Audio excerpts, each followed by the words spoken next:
patiently while YouTube does its thing. And yes, I think we are now live. It says live in the top left corner. If anyone, usually just wait for like a comment. If people can press 1 or something in the comment section just to let us know that you can see us. I think there's a slight delay as well, so it might take a while. I'm not seeing anything yet. Actually, another way we can check is we can just open the live stream. We are live now. We are live. Okay, cool. Great stuff. Well, hello, everyone. Welcome. Welcome to SoCo. We are very, very honored today. JC isn't here, but I will be here for JC, hosting this live stream. We have Mel from Islamic Origins, and we have Dr. J. Smith with us to talk about the origins of MECCA. And we are going to be arguing against what we would call the sin, the standard Islamic narrative. We are of the position that that is completely wrong, that the standard Islamic narrative is not actual real history. And we think we have good arguments to prove it. I'm going to introduce myself really quick here, and then I'll pass on to Mel and then to Jay to introduce themselves. And, oh, yep, I can see all the comments now. Great stuff. So, my name is Chris. I am Chris from Speaker's Corner. I have been a Christian for, I think, 13 years now. I was and sort of early, well, I say early, back in 12, 11 years ago, I was a apologist and a polemicist for Christian polemics against the sort of secular atheist perspective.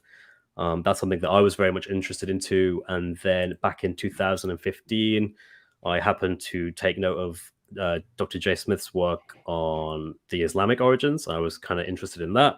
And then a couple of years ago, I decided to come to Speaker's Corner, both to evangelize and have a ministry towards Muslims, and also anyone else there from any other particular faith background.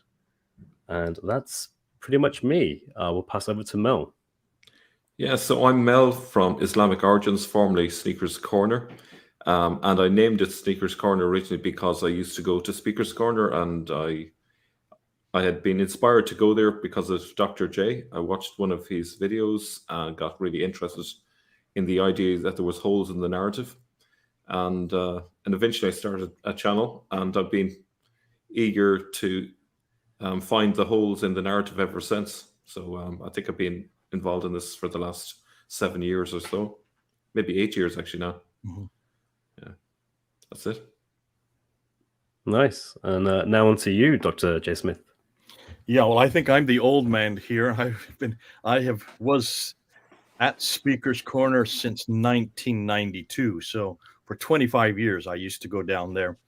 Back in the 1990s, we were very few, maybe 3 or 4 of us, who were taking on hundreds of Muslims at a time, much more volatile at that time. This is before Islam had that narrative of being peaceful.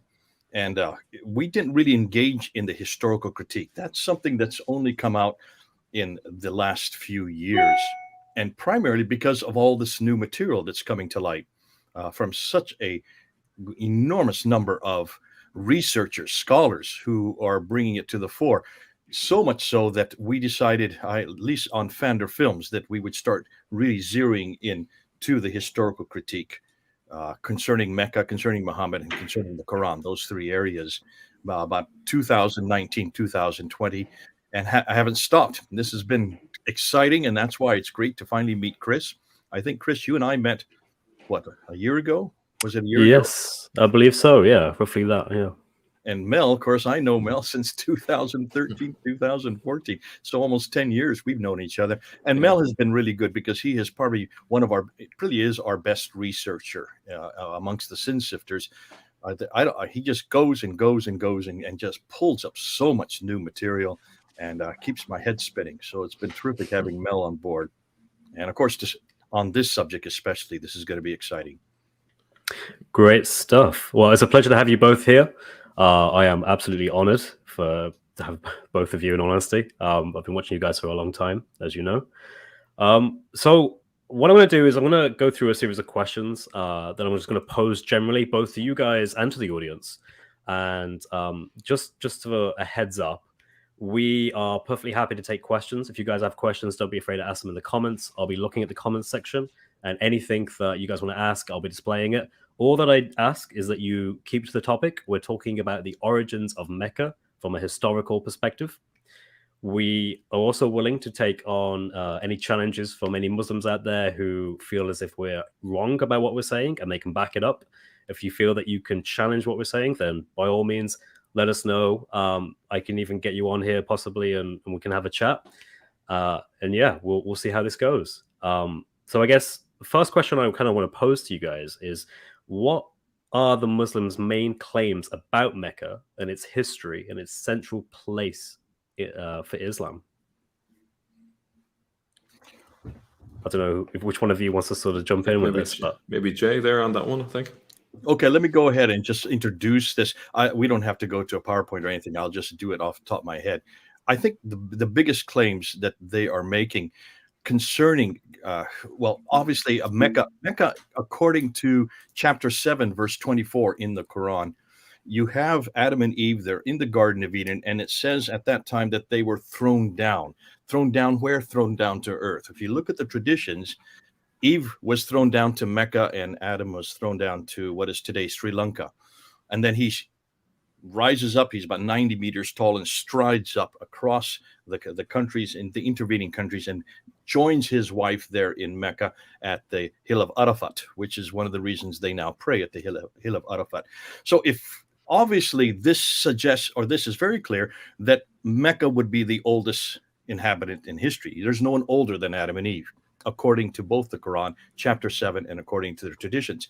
In the Quran as well, in chapter 21, verses 51 to 71, you have Abraham there in Mecca rebuilding the Kaaba with Ishmael. Now, in every one of these cases in the Quran, it doesn't use the word Mecca, but it just Musaf al-Sharif.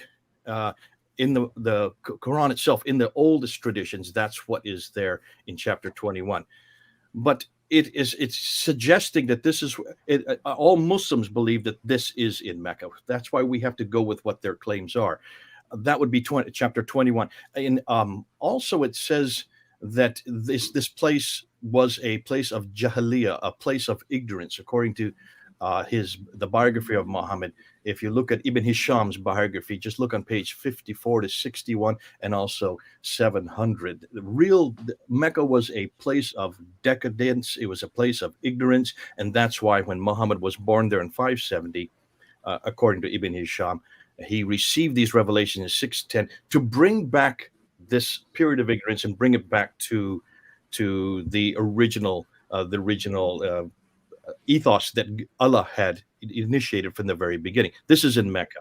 We do know also that the Hajj was always incorporated in Mecca. We know that Abraham, according to the traditions, in Sahih Muslim, book 1, hadith number 21, you have reference that Abraham is there redoing the Kaaba with Ishmael. So that would be 1900 BC.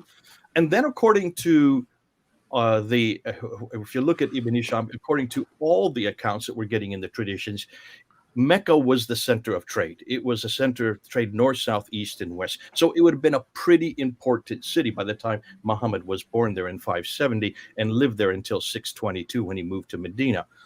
There are also reference after reference. I don't know if I have the time to go into it, but you have reference that it is the first sanctuary, that's in chapter 3, verse 96. It's the mother of all settlements in chapter 6, verse 92 of the Quran. It is also where Sodom and Gomorrah's ruins are outside of. There's a pillar of salt. That's in chapter 37. It is where the center of the Qibla was. When you look in chapter 2, verse 142 to 150, you will see that Qibla was moved first to Jerusalem and back down to Mecca. So these are pretty important. Then when you go to the traditions, you will see it's just the traditions really support an enormous amount of vegetation in Mecca. It's in a valley. It has a stream going through it, according to Al-Bukhari. It has fields, according to Al-Bukhari. It has trees, grass, fruit, clay, loam, grapes, grain, and even pomegranates, both according to the Quran and also the traditions. And it has olive trees, which is very curious, according to Surah chapter 6, verse 99 and chapter 16. So when you look at all these references, this is a city that is the oldest city in history. This is a city, according to Islam, where Adam and Eve were. This is a city where Abraham lived. This is a city where all the trade went through, that they controlled. And it was a city that was full of vegetation and had lots of water. Now, can you see? These are huge claims. And these are the claims that we are going to confront today. Because if these claims exist as they are, they're written down, as we're not making this up, we will support everything that we're saying. Then, of course, Muslims need to have to support this, all these claims, but support them from the 7th century. Support them from the 7th century, not from the 9th and 10th century, because all these claims that I've given to you come from the Quran and the traditions, which are much too late. The Quran, we don't know when the Quran was written. We do know that the earliest manuscripts are all 8th and 9th century, but the traditions don't even begin to get written down until the 9th and 10th century, until Ibn Hisham in 833, until Al-Bukhari in 870, Sahih Muslim, Ibn Dawud, Tirmidhi, and the others at the end of the 9th century, until Al-Tabari in the 10th century, 923. So you can see everything that we know about this place, Mecca, comes from these traditions and that Quran. Those traditions don't even begin to appear until the 9th century, continue into the 10th century for that which is happening in the 7th century, and that's why we're confronting it. You cannot depend on those traditions. They're just too late. What's more, look and see who wrote them. Look and see who the writers. Where did Ibn Hisham live? Well, he was born in Basra, grew up in Cairo, but he wrote in Baghdad. Where did Al-Bukhari live? He comes from Bukhara, which is in Uzbekistan. Where did Al-Tabari live? He comes from Tabaristan, which is northern Iran today. These are hundreds of miles away, and hundreds of years later, they are just too late. And that's why we're confronting Mecca. They do not have the right place, nor do they have the right time. And also, they don't have the right climate, nor do they have the right history. And that's why we need to be able to then bring this forward so Muslims can hear it. That's great stuff. What I think is really, really important to highlight there, there's actually quite a lot to highlight there, but I think the fact that we're saying we value the historical method, we don't really care about these later sources that come from the standard Islamic narrative. We want to know exactly what was happening within the 1st or 2nd century. We don't want to look later to the 9th or 10th century, because that's just too far removed from what was actually happening at the time. And I think that's a really key point here. And I think, that was amazing stuff. Mel, do you have anything to add to that, or shall I ask on the second point? Well, just that if we look at the 7th century witnesses, if everything that Islam claims is true, then we should have no problem finding witnesses that corroborate all of those claims. But what we find, we find contradiction after contradiction after contradiction, and that should raise red flags for any Muslim that's watching, because if their faith is centered on history, if it is actually based in some sort of reality, then we should find it relatively easy to prove every claim that Muslims make in the standard Islamic narrative. But I've been working on this for years with an open mind, really, to find the evidence, thinking that, well, maybe 90% of it would be proven in the historical evidence, but actually finding every time going away empty-handed. And actually, on top of that, finding a contradictory claim. I'm sure Jay has had the same experience. Mm-hmm. Yeah. Very interesting. I'm just going to quickly show this question on screen here. At Soko Films, will Muslims be able to go on to challenge these claims? Yes, if you are a Muslim and at any point we say something that you would like to challenge on live stream, you can do so. I can put the link that you guys can then join, or you can type your question into the comments, and we can bring that up and we can address it as well. Cool. So moving on to the next kind of point. So when we think about Mecca, we think about its place geographically, right? And the area around it and what that kind of means. So what are the geographical issues with Mecca? What can we talk about regarding its geography in particular? So I have a few things I could say about this, but I'm sure you guys can as well. Go ahead, Chris. Well, Go on. I'm going to take this one.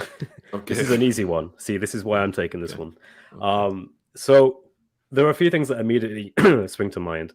The first is actually its geographical position relative to everything we know from the traditional places of Jewish worship and homage. So, for example, pretty much Israel, right? So Judah and Jerusalem. And when we look at the Temple Mount, we look at these places and we know geographically they are, I believe it's something like 600 miles, if not more, removed from where Mecca is. So there's a distance problem for one question. Another geographical point that just springs to mind is the fact that there isn't what you would consider living conditions for a large amount of people to be able to reside in Mecca or to make pilgrimage to Mecca in such a way that you could sustain these kind of populations that you would naturally expect given the accounts from the standard Islamic narrative. Because we're not talking about the middle of nowhere. We're not talking about a tiny little area that has no significance whatsoever. We're talking about somewhere which is supposedly a major place of worship at some point in history, to which then became a paganized symbol of worship, again, still for many people. So there needs to be a way in which this can be sustained. But we know from, for example, studies from Mars, right? If there was ever life on Mars, what would it need to have? It would need to have water. Mm-hmm. But we know from looking at the geography of Mecca, there simply isn't the amount of water needed because of the lack of rivers, the lack of fresh water sources to be able to sustain that kind of population. I'll let you guys jump in if you want to. Go ahead, Mel. One of the things I discovered when I looked into that water question is there was a story about Queen Zubaydah, who was the wife of one of the caliphs, I think it was Al-Rashid, and she lived in the latter half of the 8th century. So she visited Mecca, probably in one of the earliest ones to visit Mecca, to be honest, probably only existed for a few decades. And she reported back that there wasn't enough water for the pilgrims who were there. Now, I would imagine in those days, the amount of pilgrims that were going there would have been quite small in comparison to nowadays. But she was quite upset with the lack of water there. And she spent the equivalent of about $1 billion in today's money building 2 aqueducts, which were finally completed in 801. So I would challenge Muslims who are watching to explain to me, how could a population survive out of a well that couldn't even support a relatively small number of people, especially because there would be spells where there was no rain for months and months. So I think that's a big question there that needs to be answered. Yeah, as far as the geography, this is where Dan Gibson has been so helpful. He, in his book on Quranic geography, the name itself implies what it's all about. He looks at the 65 geographical locations, 65 references in the Quran. When you look at the Quran, it says very little, but what it does say is problematic. He notes that of the 65 references, 24 of them refer to this prophet who has contact with these people from Thamud. Thamud. What is Thamud? Thamud is the name that we use today for Nabateans. The Nabateans, way up in Jordan. He mentions that that this prophet doesn't give it a name, doesn't give him a name. It just says this Nabi, this Rasul, has daily contact in some cases, with these people from Ad, which are the people from Uz, what we know in the Bible as Uz. Look and see where they're located. And then, of course, about 7 times, he has contact with people from Midian. So you have Thamud, Ad, and Midian. When you look at a map, you will see that all 3 of these people are up in what is today Jordan and what is today Israel. That is 600 miles further north, 600 to 1,000 miles further north. So geographically speaking, if this prophet has contact with these people that many times, either he had a helicopter or he had a plane to fly up there and back in the day, which didn't exist in the 7th century. You can see it's almost impossible, other than the fact that possibly whoever wrote the Quran was living that far north, was living in that area where you would have this kind of contact. So there are some real problems geographically speaking, but there are other difficulties as well. When you look at spinning off of what Mel said on the water, and you mentioned this well as Chris, it's not just that there's no water, it's a desert. And when there's a desert, there's no vegetation. When there's no vegetation, there are no people, no towns, no cities, no civilizations, no history. In order to have history, you need to have people to write it. You need to have large groups of people. You mentioned that, Mel. When you look at all the scholarship that has been done on that Hijaz, that central area of Arabia, that western central area that includes both Medina and Mecca, both of them or in the middle of a desert where there was nothing that could there were none of this vegetation that I just listed off, where you have in the traditions. You don't have any of these fruits, these pomegranates. There are no olive trees at all outside of the Mediterranean world. And we're down 600 miles too far south to have olive trees. Yet you can see 3 times in the Quran it refers to olive trees, and the prophet is eating from these olive trees. So you can see there's a problem here, just pointing and showing where it is on a map. But don't just stop there. Muslims have come back and they have said, well, we have the Zamzam well, the Zamzam well. You've heard this. And I would love maybe one of you to unpack that. What is the problem with the Zamzam well? I think you wanted to get into that, Mel. Well, yeah. If I can share a couple of slides, there's a few anomalies with it. If can you show my slides, Chris? Yeah, yes, I can. Here we go. We just get. So I just want to show you the following. So I thought the Zamzam well had an inexhaustible source of water. Then why is it that Queen Zubaydah that I mentioned had to commission these 2 aqueducts? That's the first problem. And also, if the Zamzam well is this inexhaustible source of water, why is it that Saudi Arabia is the largest producer, not just one of the producers, but the largest producer of desalinated water in the world? So you can see there that it produces 3.3 million cubic meters of water a day, which is 1.2 billion meters of water a year. If the Zamzam well has got this endless supply of water, why waste all that money on desalinating the water? Why don't they just put a massive pipe down there? There's also an awful lot of mythologies that really make me suspicious about the whole Zamzam thing. So I'd just like to just go to one example. Let me just get to this one here.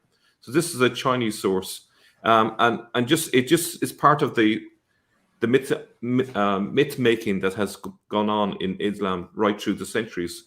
So there was a story about the Zamzam water recorded during the time of the Ming dynasty. It was told by a Muslim actually traveling to Mecca. So it's dated to 1433, but it gives us an idea of the sort of differing beliefs. So I'll just focus on this bit here. It says, behind the grave of Muhammad is a well, a spring of pure and sweet water named Abi Sansan, which people take to mean the Zamzam. Men go to foreign parts, take this water and store it at the sides of their ships, which kind of indicates a kind of level of superstition. If they meet a typhoon at sea, they take this water and scatter it, and the wind and waves are lulled. Now, if we leave aside the magical dimension to all of this, there's a clear contradiction here with the standard Islamic narrative, which says that Muhammad is supposed to be buried in Medina. And here we have this alternative tradition where Muhammad is buried supposedly next to the Zamzam well.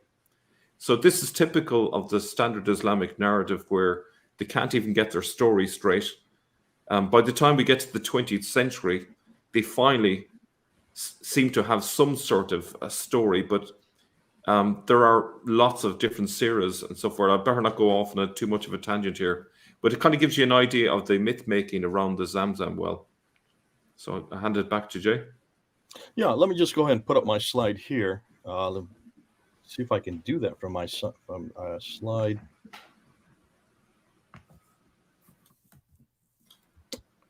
My computer.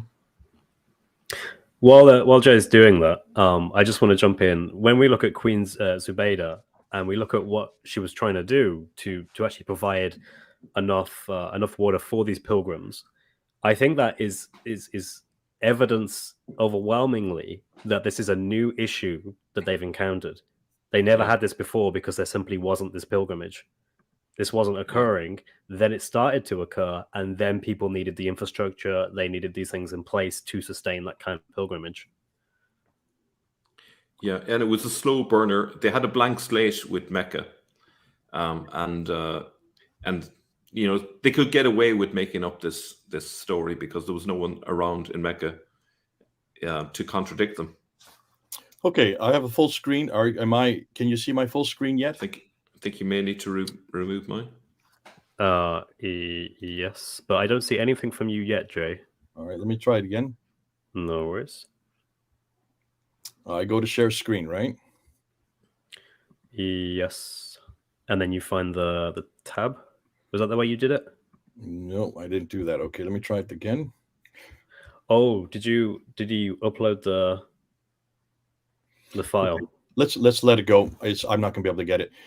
What I want to take off from what people have been saying on the Zamzam well.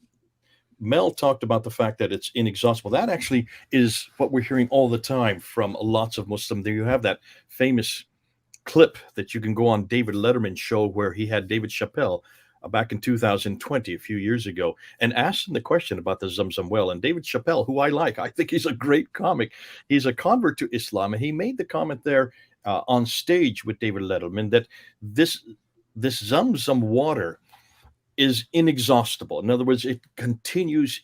It will always continue eternally, and it maintains enough water for the entire Muslim world. Now, stop and think that through. There are 2 million people living in Mecca right now at any given time.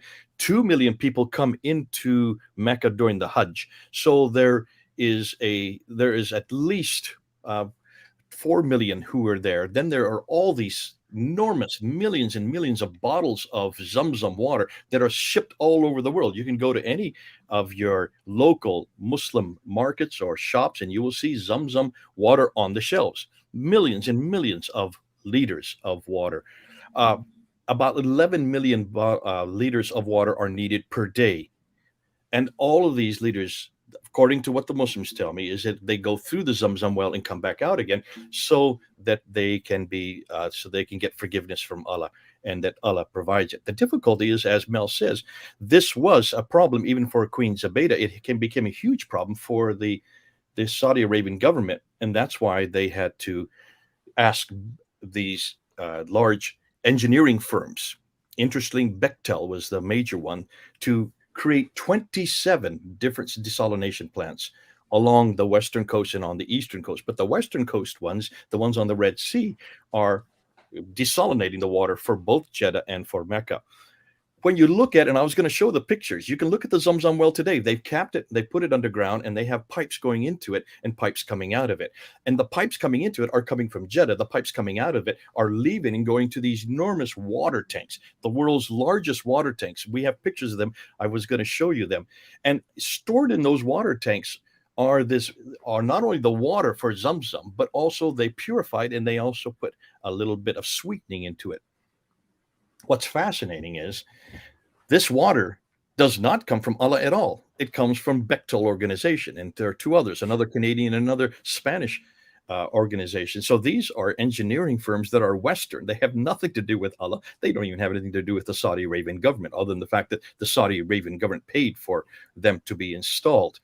And so that's why this lie that the Zamzam well has always been there. There is no documentation for the Zamzam well prior to the 14th century. We don't know where the first documentation could have existed. Certainly, we don't know of any Zamzam references. We do have a possible reference in the 11th century. Some people say the Hadith talk about it. The difficulty with the Hadith is that Al-Bukhari, the first of the Hadith writers, the most important of the Hadith writer, the first volume we have of Al-Bukhari, it does not appear to the 11th century. The other 8 volumes don't appear to the 16th century. So we can't even trust that as being from the 9th or the 10th century. And this is the difficulty with many claims that Muslims are making. They're making the claims, but they don't support it historically. Back to you, Mel. Yeah, I just wanted to bring in the reason why they concocted the Zamzam well. It's because they're trying to imitate the Jewish people. Because in the Jewish Targums, I'll just hold you up a book that's actually on one that I'm reading at the moment. You can see there. Hopefully, you can see it. It talks about the importance of the well for Jewish people, and the idea in Judaism, among the rabbinical Jews, is that you could prove that someone is a prophet from God if a well that's dry becomes bountiful with water. And they refer to people like Isaac and Jacob and Miriam in the Targum in relation to that. So it seems like that the Muslims are basically just copying the Jews and saying, oh, we've got a well to prove that our guy is magical. He's got the same powers as the people of old, So there's a bit of that to it. I The want other to thing, go on, Mel. yeah, I was going to in a moment bring up the issue of Safa and Marwa, but I don't Before know I we if was do you. going to say, question, this is a good question that Prof. Yafle is asking. Did the Qibla exist before Muhammad facing Jerusalem, according to Dan Gibson? If so, were there mosques before Muhammad? If so, what were they for? That's a great question, and we've got an answer to that. One of you two want to take it on? It may not be the same answer as the others, but go ahead, Chris, if you want to go first. Or no, you go first on this one. okay, If you wouldn't mind. I would argue that the qiblas that existed prior to Mecca included, there was Jewish qiblas, so the Jews prayed towards Jerusalem for a while. They also prayed to wherever the exilarch existed, who was the Jewish leader, and also you have the Christians have their qibla, because of course the Quran is talking both to the Christians and the Jews. So the Christians obviously pray to the east, so you have multiple qiblas. So that would be my answer, but I don't think there was any Islam even Okay, let me go in ahead the and 650s as well. just so people know what we're talking about. We're talking about Dan Gibson's research. And I would highly recommend that you all get this book. This is it, Early Islamic Qiblas. It came out in 2017. Feel free, go ahead and get it. It's full of pictures. It's got lots of material. And he has really done a slap-up job of going personally himself to these mosques. And this is why, in some ways, he's so devastating. Unlike David King, who is considered the world authority on the Qiblas, who spent his whole career studying the Qiblas, but yet only went to one mosque personally, only physically went to one mosque. Gibson went to over 100 mosques, and he went physically to them. He took measurements for them. He took the most sophisticated measurements, like the Aster satellites that come out of Japan, which have been put up by Japan, which measure within a few yards of every object. And he was able then to look and see where the Qibla walls on over 100 mosques in many different countries, looking at the Qibla walls and then seeing where they were pointing. And what he noticed is that there was a multiplicity of different Qiblas. This is not new. David King knew this. This is something that he has in his own research. But David King, who is the world authority on this, always went back to 9th, 10th, and 11th century medieval scholars from Islam, and just quoted them without realizing that these 9th, 10th, 11th century medieval scholars never went to these mosques themselves, nor did they understand why these qiblas were not directed towards Mecca. None of these qiblas in the earliest centuries, 7th and 8th century, are directed towards Mecca. David King just quoted them without ever going to these mosques and trying to find out why they weren't facing Mecca. Gibson did just that, and he went from, I think it was from 1989 or 87 all the way up until 2004, went physically to all these qiblas, went and measured them, and what he found is that they were all facing way too far north, about 600 miles too far north. Now, he suggests that the earliest ones, including these ones that you were talking about for the time that supposedly Muhammad would have been living, 626, 627, 632 when Muhammad finally died, 636, 668, and continuing up to 706. So now we're into the 8th century. About 17 of these qiblas into the 8th century, from 626 up until 706, are all facing what he believed to be Petra. There has been some discussion as to whether some of them are Jerusalem, and that's why Mel is bringing in that also reference point. Obviously, these are not facing Mecca, and there's a reason they're not facing Mecca, because they were either Jewish qiblas or Christian qiblas, or they were Nabatean qiblas. And the Nabateans' headquarters, the place of sanctuary, was Petra itself. That's why it stands to reason that these were temples. These were not mosques. They were taken over as mosques as Islam came into being. And certainly when you do find the first qibla we find facing Mecca is a qibla that is in Pakistan, in a place called Banbor.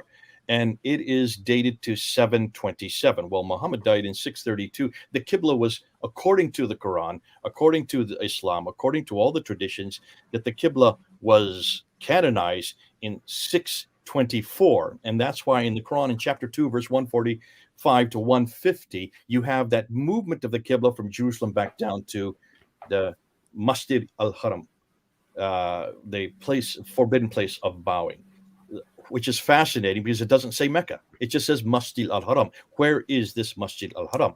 Well, until 727, that Masjid al-Haram was then designated as Mecca. Now, I'm not saying it started in 727. That's just the first evidence we have. But it looks like at the ending of the 7th century, the beginning of the 8th century, Mecca was chosen. And once Mecca was chosen by the Umayyads, later then became canonized by the Abbasids, who come to power in 749. From 749 on, then all the Qiblas start to then, that are being built, start to then focus towards Mecca. Now, there are still some handouts. There's still some hang-up people who refuse to be under the Abbasid rule, and their Qiblas are either one of 4 directions. And this is where Gibson has been helpful. Unlike King, who came before him, and unlike many other people who thought there were thousands of Qiblas in thousands of directions, he said, no, they're only in 4 directions. There are 4 Qiblas. The first one, as I said, was the Petran Qibla. He calls it the Petran Qibla. Some people say some of them could have been Jerusalem as well, and I agree with that, and I think Mel, we're in agreement on that point. But that is up until 706 when a new Qibla was introduced, and that was what they called the between. And Qiblatain. Qiblatain means between. And the first mosque by Al-Hajjaj, when he built his mosque, he built a Qibla that looked like it was in between Petra and Mecca, almost exactly halfway. But there's nothing there. It's just sand dunes. There's no mountain. There's no building. There's no town. There's no edifice. There's nothing of any sort to support why there would be a Qibla there. And this looks like it's a political statement by Al-Hajjaj. He doesn't want to, because you have at that time, by the time he builds this Qibla in 706, the Abbasids are coming to power. They're getting stronger. The Umayyads are starting to get weaker. You have this political back and forth, and people were hedging their bets as to where that Qibla was going to, where they were going to build their Qibla. Was it going to be towards the Umayyad Qibla, which would have been Petra, or was it going to be towards the Abbasid Qibla, which would have now been Mecca? So he puts it in between, right smack down between the two buildings. And then about 11 other Qiblas that are built under his auspices, all in the Iraqi area, are in this in between. It's not till 727 that you get then the Meccan Qibla, which would be the Abbasid Qibla. The Abbasids are coming to power. They now have influence by 727. That influence is starting to grow and grow and grow. It will continue for another 20 years when finally they take over and bring the capital from Damascus and bring it down to Baghdad. Then after that, they make sure that all the Qiblas, but there's still some other holdouts, and they're way over in North Africa. North Africa, you have the mosques in North Africa, in Spain, who are looking straight south of North Africa, which doesn't make sense because it's not either Petra or Mecca. But when you put it up on a map, it's parallel to that line between Petra and Mecca. Now, this is what Gibson says. I'm not sure if I agree with him entirely, but I do assume that this is another political statement. Nonetheless, what is interesting is all the mosques in North Africa are facing south. A good 17 of the mosques from the earliest mosques are facing Petra. That's the 7th century mosque, every one of the 7th century mosques. And it's only really on 976 and on that all the mosques then begin to face Mecca. So it's much, much too late. That's about 200 years too late. And that's why we're saying, isn't it interesting that the Qibla, along with what we're finding out about the traditions, Ibn Hisham, Al-Bukhari, Sahih Muslim, they're all coming from the Abbasid era. They're all coming from further north. And they all seem to have the same narrative. And that's why Mecca came into importance. That's why Mecca was suddenly it was Mecca that became the center of the world, became the center of history. And that's why this narrative that Adam and Eve were there, that Abraham was there. In fact, don't stop there. There's about 70 to 300 prophets that have been named that were buried in Mecca. Now remember, you're buried in the place you died, and you're buried within 24 hours. So if these people were buried there, prophet after prophet after prophet, I mean, there's a whole litany that we can go through a whole list of them.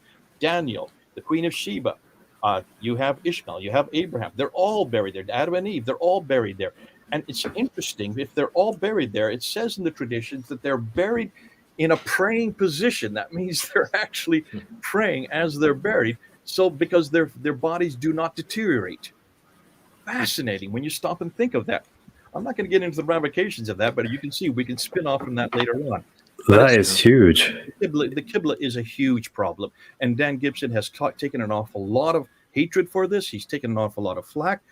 Dr. David King has just gone on to vitriolic role against him and has called him all kinds of names.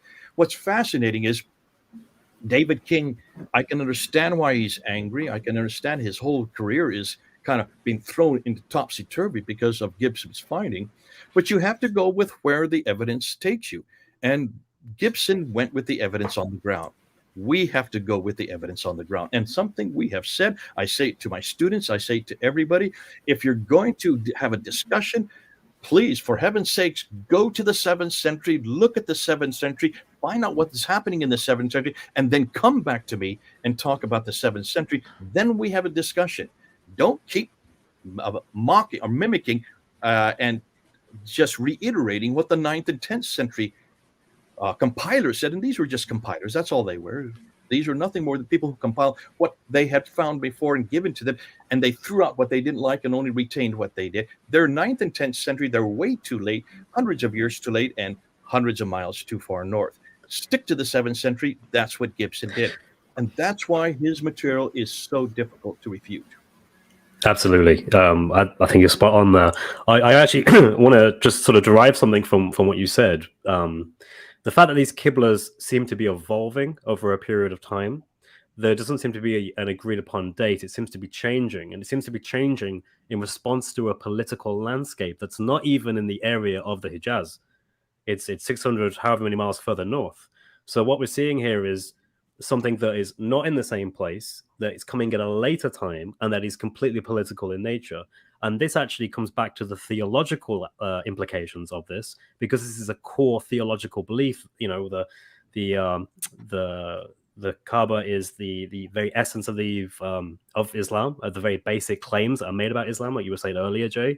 And I think this changes everything. And I think if you can show that this is something that has political ramifications, you can show, it's not grounded in truth, it's grounded in politics.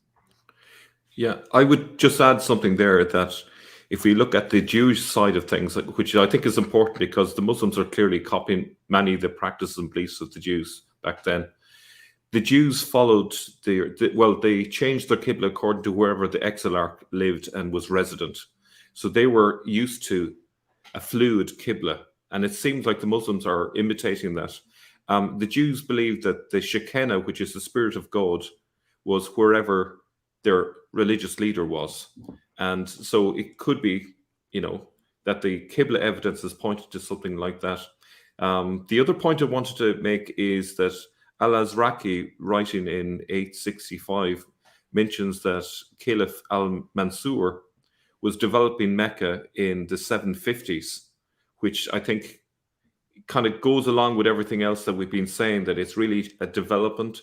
So if you think about 750s up to the time of Queen Zubaydah, who now needs to get water, you can see like a trajectory where you have like a building site essentially in the 750s heading towards something more substantial by the end of the century.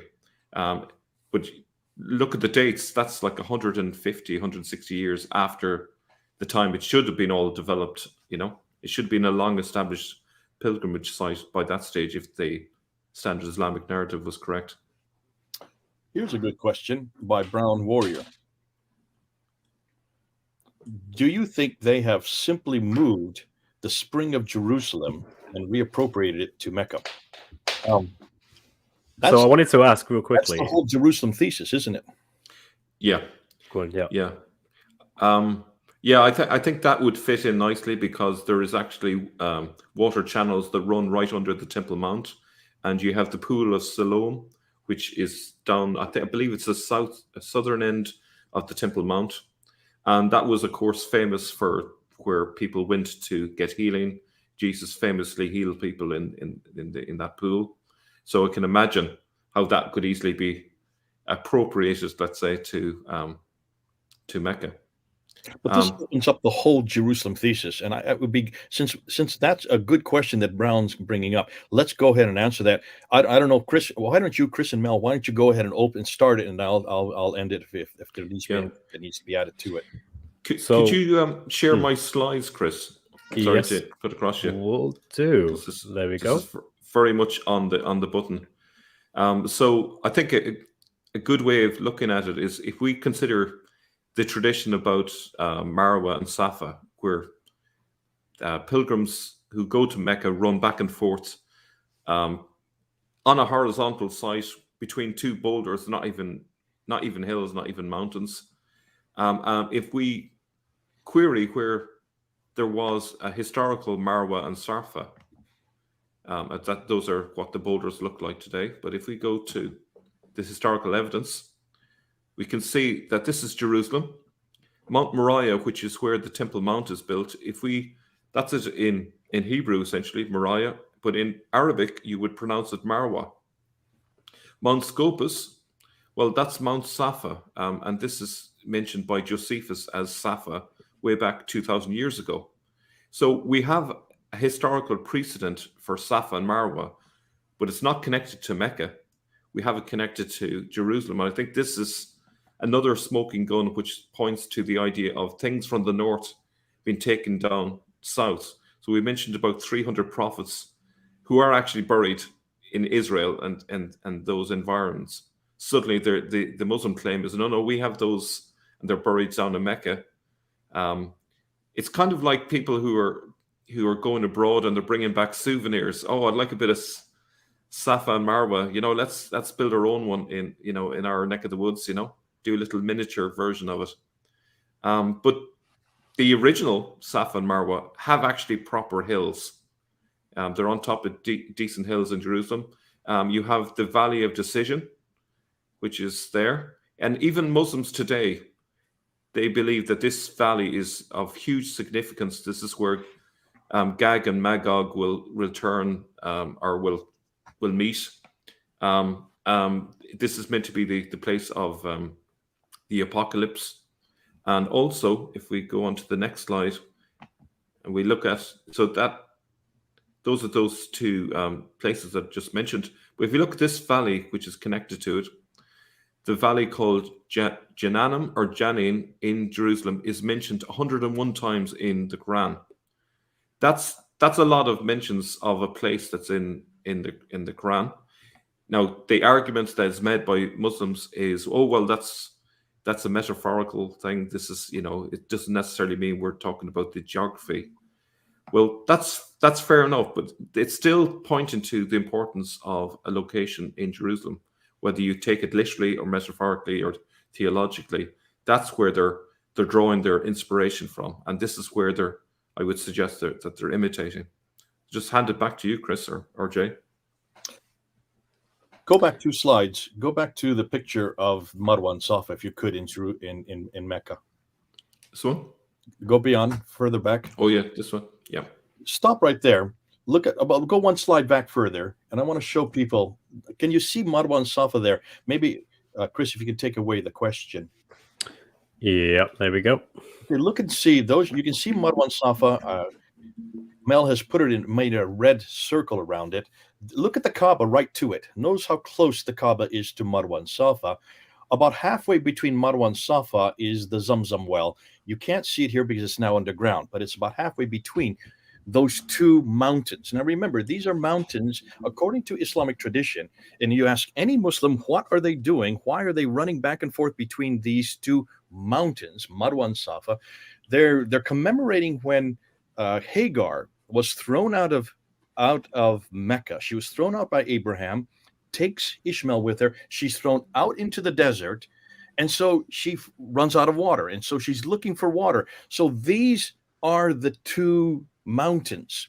These are the two mountains, Marwa and Safa, that she's looking for. So that's why they run back and forth 7 times between these two mountains, Marwa and Safa. She goes to Marwa, can't find water, then she returns to Safa, can't find water, then returns to Marwa, can't find mountains. Now go to the next slide, Mel.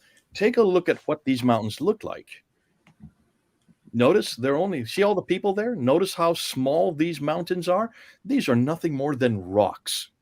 They're just about 20 feet high. Rocks do not make a mountain. So it's obviously this is not the original Marwa and Safa. Go back to the slide before that again. The one you were just showing. This one? That one? Or forward? How close they are. Now, people, this is what I've asked Muslims to stop and think. If this is where Hagar is looking for water, and that's why these two mountains are there, then how in the world could she be out in the desert? If she's out in the desert all by herself and there's no water anywhere and she's going between two mountains, then what are they doing just a few hundred yards away from the Kaaba? Because the Kaaba is the center of Mecca. There are hundreds, according to the Islamic tradition, there are thousands of people living in Mecca. Abraham is living in Mecca. If she had run out of water, she just need to go one of their doors and knock on the door. Obviously, this is not the Marwa and Safa that Hagar went to. This is nothing more than a facsimile, a stylized facsimile, much like you have if you were to go to Las Vegas today, you will see an Eiffel Tower there. You will see a pyramid there. That's not the original Eiffel Tower. That's not the original pyramid. Those are nothing more than facsimiles of the original ones that are in Paris and in Cairo. So that's what's going on here. Well, if this is nothing more than a facsimile, where's the original? Those cannot be the original. In the same token, neither can Zamzam well be the original. These are nothing more than representations of an original, and that's why, Mel, if you go back to Josephus, the word in Arabic for Moriah, Mount Moriah, which is where the Temple Mount was. You can see Mount Moriah there. In the Arabic reference, the Arabic spelling for Moriah is Marwa. As Josephus tells us in the 1st century, the Arabic spelling for Mount Scopus is Safa. So that's the original Mount Moriah, that's the original Mount Scopus, that's the original Safa and Marwa. From where these Jews took it when, of course, the temple was destroyed in 70 AD. They took these ideas with them. They took these the same type of what's the word I'm looking for? The same type of what you do in a pilgrimage, the same type of actions that they were doing in the pilgrimage, they took them with them. Gibson goes and shows where these were also reproduced in Petra. If they were reproduced in Petra after 70 AD, why are we surprised that they were then reproduced again in Mecca sometime in the 8th century? So that would possibly be the reason they originally were in Jerusalem. They're now been taken down to Mecca. Go ahead, Mel. Just a point on Scopus and Safa. So Scopus is the Greek version of the name, and Safa, I believe, is either the Hebrew or the Aramaic. I can't remember which, but it couldn't be more connected to Judaism, the actual name Safa. So Scopus is just the Greek version of the name. And the reason why we call it Scopus rather than Safa is because of the Byzantines being there and so forth, for quite a while. And for those who don't know, Hebrew and Arabic have the same root, so it'd be the same root. Yeah. In the same the same token, when you look at the Kaaba in Arabic is the same in Hebrew. It means square. It means cube. And when you go back to the Josephus's writings and you go back to the 1st century, before the temple was destroyed, the Holy of Holies was the Kaaba, was the cube. So the same idea of the cube being in Jerusalem, and the circumambulation 7 times was there in Jerusalem, and that had been reproduced now to Mecca. So you have a new Kaaba now. They're circumambulating 7 times. Why 7? Ask a Muslim. Why the number 7? It makes no sense in Islam. The 7 is a Hebrew declension because that's where in Jericho God had the Israelites go around 7 times around Jericho, going counterclockwise, the same direction. So that's why all of this really, when you come about it, there you go. You're going to bring that up there so they can see that. Let me just see where. I think it's one of these slides, I believe. Now, of course, where the Kaaba is. There we are.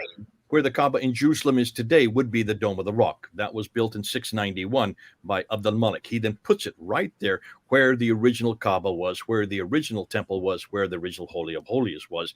And there's an awful lot we can get into the Dome of the Rock, but let's stick to Mecca for now. Yeah. Now, the other thing I think it's worth pointing out is Abdul al-Malik's right-hand man was called Al-Hajjaj. Now, Al-Hajjaj is actually the same way that some Arabs pronounce, let me put it a different way. Hagag is the Jewish version of that, and it's still pronounced that way, Hagag, in some Arab countries, such as Egypt. Now, what does Hagag actually mean? So just remember, Abdul al-Malik, his right-hand man is called Al-Hajjaj. It actually means, in Hebrew, it means a pilgrim to Jerusalem. Okay, so that's another little indicator that everything doesn't add up. Why is Abdul Malik's closest person nicknamed a person who goes to pilgrimage in Jerusalem? Why isn't he called something like a person who goes on pilgrimage to Mecca? If standard Islamic narrative is correct, that to me is very suspect. So there's a lot of holes in the narrative. Yeah, I just want to jump in because the way I'm seeing this is we have these competing stories in effect. We have Sawa, Mawa, and we have the Tawif circumambulation around the Kaaba, and we can trace these back to an older and much more historically supported narrative in Jerusalem and in Israel. If we can do this for multiple different aspects, sometimes just completely like in a superior way, like with Safa al Marwa, the mountains that are supposedly by the Kaaba are tiny. They're definitely not real mountains. They're just collections of rocks, basically. Whereas we can actually find real mountains in Jerusalem. That sounds to me as if there's no way you could argue this wasn't just direct borrowing from pre-existing sources, like especially with the etymology of the words, right? If you can trace the words back because they have a common root, then yeah, it seems unescapable. Now, there's another question that's come up about from Dewey Bulan Anakdewa. Did they find Adam's bones yet in Mecca? In your PowerPoint, do you have a picture of what's happening in Mecca right now? I don't think so. No. Okay, I have it in mind, but I can't get my PowerPoint up, so I will not be able to do that. I'm not very well versed with StreamYard in YouTube. I could slap it up and show you. But if anybody would just Google a picture of Mecca today, and take a look at all the building that's going on in Mecca today. I don't know if you can bring a current picture up, Chris, but there are enormous buildings being built. There is the fourth highest building in the world, this huge clock tower that just towers over the Kaaba. It's right there next to the Kaaba. Around it are other huge buildings, enormous skyscrapers. They're going to build anywhere from 62 to 66 skyscrapers around the Kaaba in Mecca in the next few decades. Now, when you build buildings like that, huge buildings, you have to dig enormous foundations. You have to dig down into the ground. And whenever you dig foundations, the archaeologists show up. Of course they do. Look at any archaic building. I mean, we lived in London for 25 years. Mel, you used to come there. Chris, you're down in London often. When you go to London and you can see the Roman ruins that are there. Every time you dig down in there, you're going to come across ruins. You're going to come across artifacts. And that's why the archaeologists like it, because they don't have the means to dig that deep down. And in every archaic city, you will find you can recreate the history of the city just by looking at these artifacts. Well, the same must also hold for Mecca. If there are all these enormous these prophets like Adam and Eve and Seth and Ishmael and Noah and Hud and Saleh and the Queen of Sheba and Daniel, up to 300 of these prophets buried there that we have listed in the traditions. With all this digging that's going on, they should at least come across one of these prophets. They haven't found one. They haven't found one. Dan Gibson talks about this. He mentions there, you can see there's a picture of the clock tower. You can see the other large buildings all around it. Every one of them are skyscrapers. There's many more. Look down the bottom right. Look at all the cranes there. That's the enormous buildings that are happening at the moment. So all this, whenever you build like this, you're going to be digging into the ground. You're going to be digging out artifacts. You would hope. He was at a conference, I think it was in Dubai. I'm not sure what city it was. There were some Saudi Arabian archaeologists who were there as well. And he sat with them. Of course, he speaks Arabic. And so he asked them, well, with all this building going on, you must be finding all kinds of artifacts. This is the oldest city in history. This is a city where Adam and Eve went. You must be finding artifacts that go right back to 1900 BC when Abraham lived there. Certainly, you must coming across something. And they didn't want to respond to him at first, he said. And finally, they said, well, the earliest thing that we have been able to find is ruins of an old Ottoman fort from 1299 AD. That's the late 13th century AD, folks. You're talking about 600 years after Muhammad, if Muhammad had existed, is the earliest artifacts on a large scale that they have been able to find in Mecca, suggesting very clearly that architecturally and archaeologically, Mecca is not a very old city, and certainly is not older than Jerusalem. It looks like Jerusalem has lots of references. You can go to any place in Jerusalem and look at the archaeology there, and just enormous amount of artifact after artifact after artifact that supports all the way back to the 19th century BC. We can find artifacts in Jerusalem that support the historical account. And what's fascinating, they support the biblical account of who Jesus was, even the fact that there was a person named Jesus. We can go to not just the archaeological, but we can also go to many of the historical accounts. Josephus, we can go to Tacitus, we can go to Thallus, we can go to Phlegon. These Thallus and Phlegon, who are debating the event of the crucifixion, and mentioned that on the day Jesus died, the earth shook and the sun went dark. And this is a debate that was happening in 52 AD. That's just 20 years after Christ's death. Tacitus, who is referring to not only the fact that he hated Christians, he had nothing good to say about it, but he did talk about Jesus. He did refer that Jesus died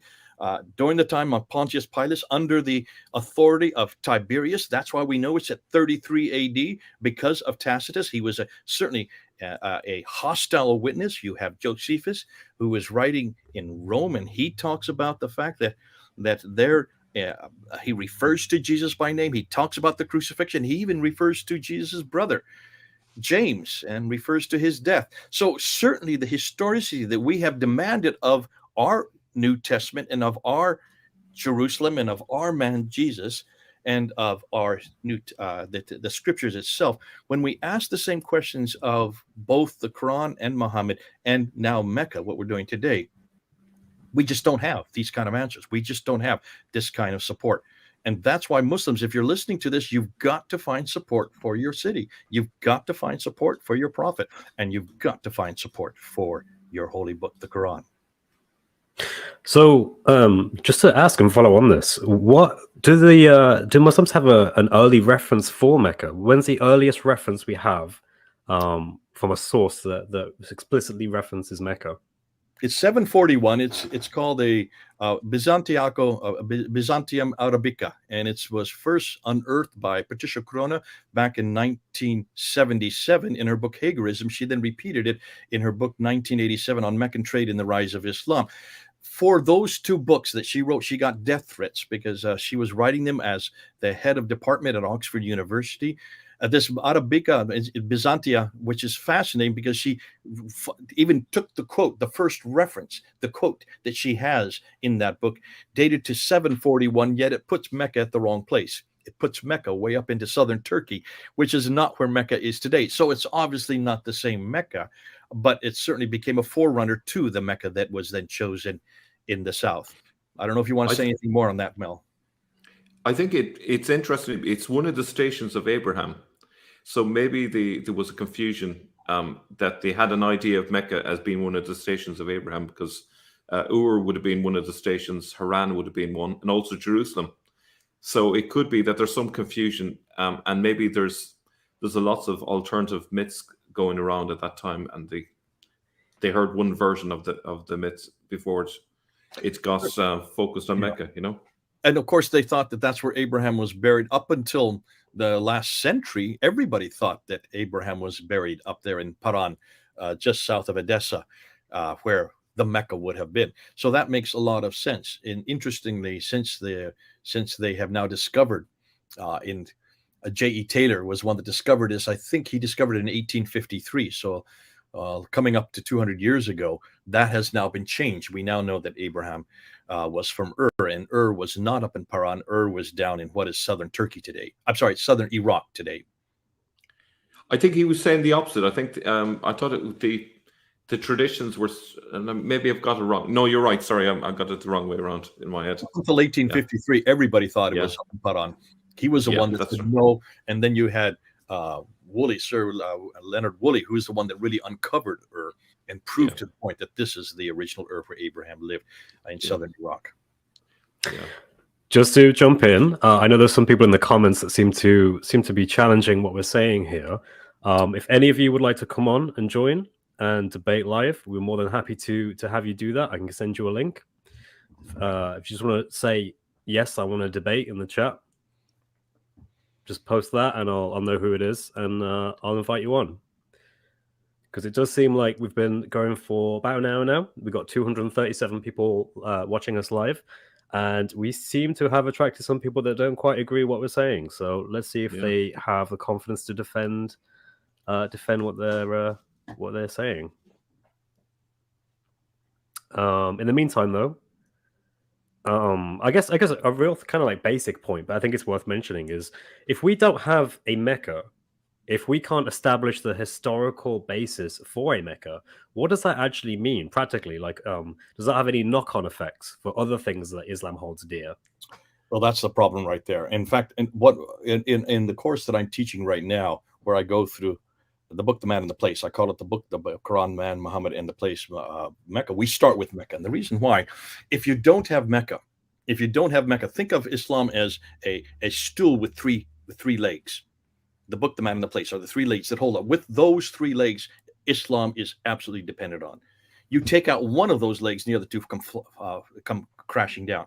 And the leg that we start with is Mecca, because once you confront Mecca and show that there was no Mecca in the 7th century, in the 8th and 9th, yes, but not in the 7th or before, that shuts down any notion that there could be a man named Muhammad who was born there, who lived there and spent the first 60 years there. That shuts down any notion that there could be a Quran from there. And that it makes it much easier than to say, well, there must be a Muhammad. We don't doubt that there was someone named Muhammad, but it's not the Muhammad of Mecca. He did not come from Mecca.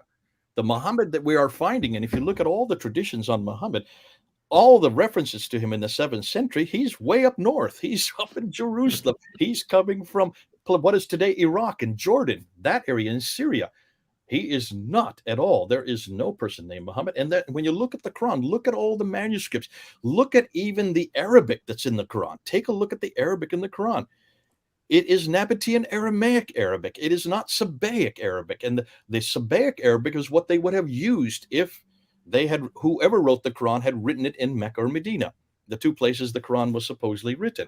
Sabbaic Arabic is from way down in Yemen, in the south part of Arabia. The Arabic that would have been used in the central part would have reflected that Arabic. Yet look at the Arabic that you see, the Tar Marbuta, the Alif Maksura, the definite article. All of those are Nabatean Aramaic. They are right through the Quran, right through the Arabic that is there, which means they had to have been written up in what is today Jordan and Syria. Not any further. Look at all the theological discussions that were happening in the Quran. The Quran is full of theological discussions, and it's all discussions with Jews and Christians.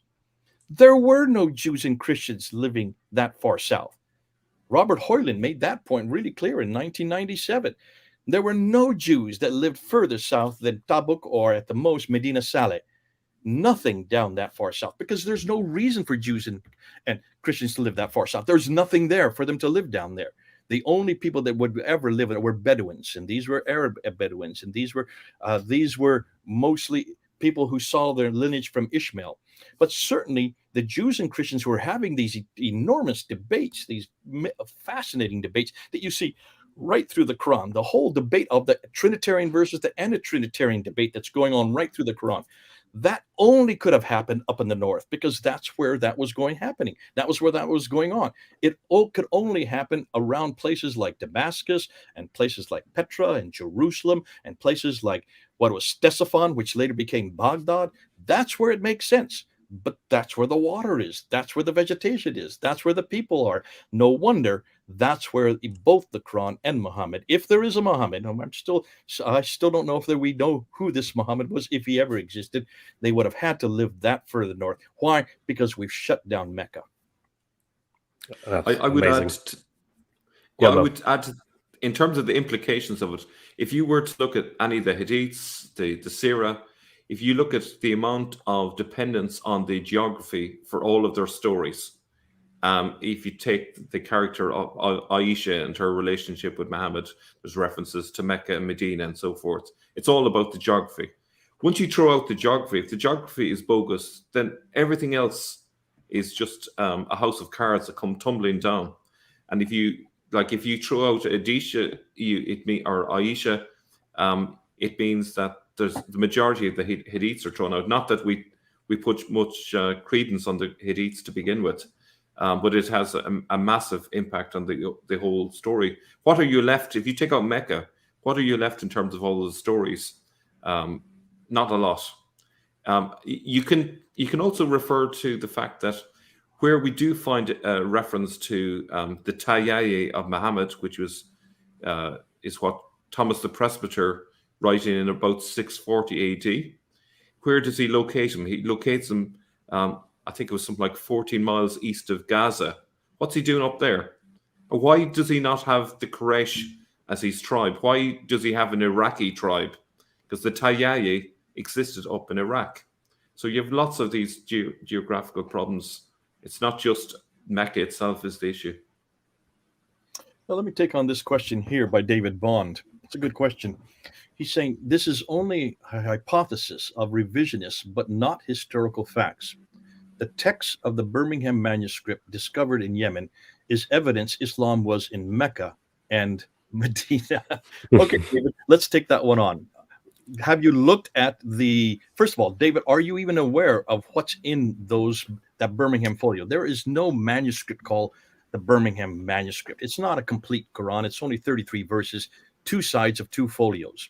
Look and see. In fact, I'm going to bring it up so I have it in front of me so I don't misquote it. Go ahead and jump into it, and I'll just bring it up before I... One thing I will say, David, if you want to come on and join us live, just let me know and I'll invite you on.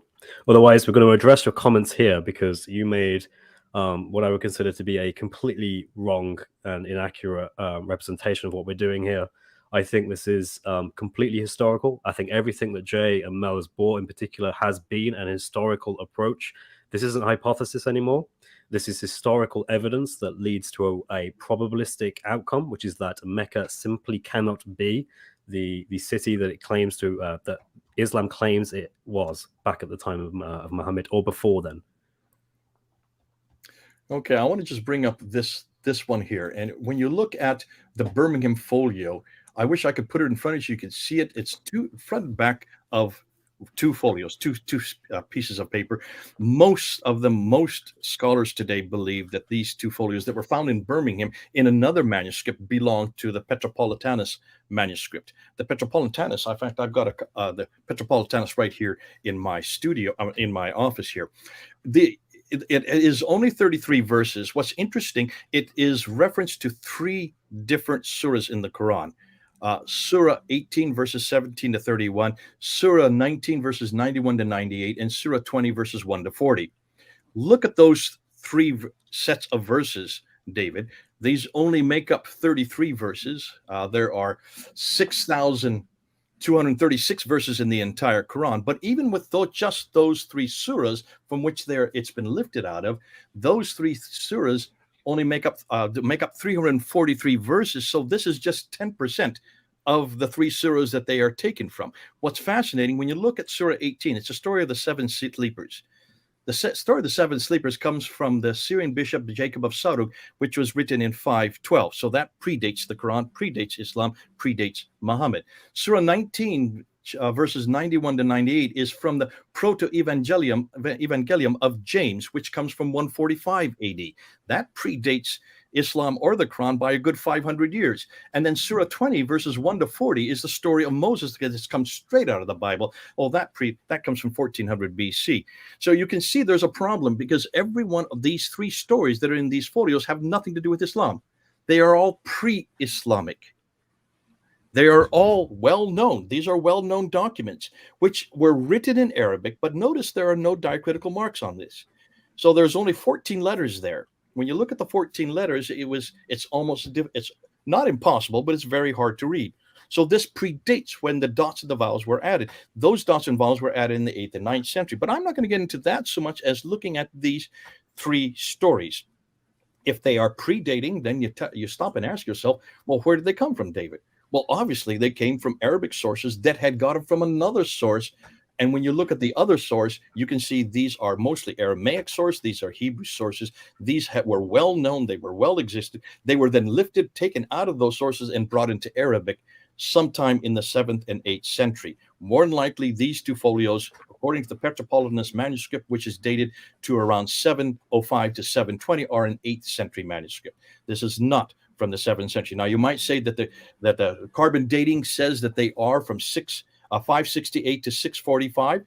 I'm willing to go with you on that. I would like to say that's probably so. But remember, carbon dating is just dating the parchment itself. It's not dating the ink. You can only date the parchment. So that's the day that the animal from which the animal from which the parchment was made, because these are made out of animal skins, mostly out of goat skins or deer skin. So these are the dates for the animal when it died. So you're only looking at the parchment. You're not looking when it's written. But that still would bother me, because let's just say this is from the time of Muhammad. Let's say this part, these three stories on these two chapters, from these three chapters were written. Where's the rest of the surahs? Where's the more important surahs that have to deal with Islam itself? Why is there nothing Islamic in any of these three stories? That suggests to me these have been borrowed. As much of the Quran is borrowed from other sources. Go back to you, Mel. Yeah, I was just going to say, it's very likely that they wouldn't have made fresh parchment for this. They probably would have raided the monasteries and just scraped off what was there and put on their own text, because these would have been really expensive to make. But the other thing is the fact that these verses are jumping massively from one surah to the other. How can this be part of a Quran? Why is there large parts of the Quran missing from one section to the other? So this perhaps is an attempt to put together a Quran, but that is actually even worse for Islam. This could be evidence that they're trying to doctor a document together rather than it being evidence of an early Quran. I absolutely agree with that, Mel. I would just like to add a few things here. I actually think this is devastating for the traditional, the standard Islamic narrative. So if we look at the dating for this, I believe which is 568 to 645, well, now we've just entered into the possible realm of this could have predated Muhammad even existing, right? So Muhammad was born in 570, so this could be in the range 2 years before that. But even if we ignore this, we now need to think, well, he had revelation in 610, right, in the Hira cave. So that means that this is now you have about 40 years leeway, where if this predated that, that means that, yeah, this is something before Muhammad even had revelation. In other words, this completely discounts the entire Islamic narrative at its very root. Muhammad never had this as revelation. And this is the question that you've now put on the table because of this dating. And something else is, if we accept this as an authentic Uthmanic manuscript from an Uthmanic Quran, doesn't this predate the Uthmanic recension? Wasn't the Uthmanic recension in 652? Or potentially 652 to 656? If it was, that means that the entire basis for how the Quran was collaborated and put together into one Qurayshi dialect was false. That never happened. So either way, you're committing yourself to a very dangerous position, because either you found something that has stories in it that predate the Quran by hundreds of years, so possibly this is just demonstrating that the Quran borrowed material, or you've demonstrated that this happened before Muhammad was either born or before he had revelation in 610, or you've demonstrated this isn't an Uthmanic Quran, and therefore the entire narrative about Uthman was wrong. Either way, you've just caused serious damage to the standard Islamic narrative. Let's go one step further. He makes a claim that because the Birmingham Folio are from the time of Muhammad, therefore Islam existed by the time in Mecca and Medina. There's nothing about this Quran that's from Mecca and Medina. So where did he come to that conclusion? How does someone come to that conclusion? But let's go to the Sana'a manuscript, which is a much older manuscript than this. The Sana'a manuscript is the oldest. It's dated to 705. They did carbon dating. And let's go back to this carbon dating problem.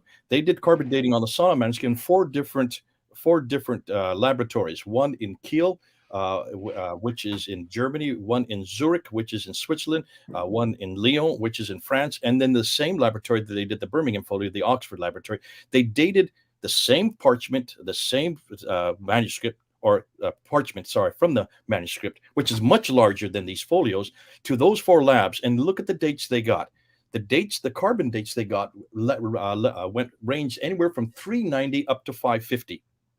390 AD up to 550. That means in all 4 laboratories for the Sanaa manuscript, which is a Mulder manuscript, were all predate Islam, all predate the Quran, and all predate Muhammad.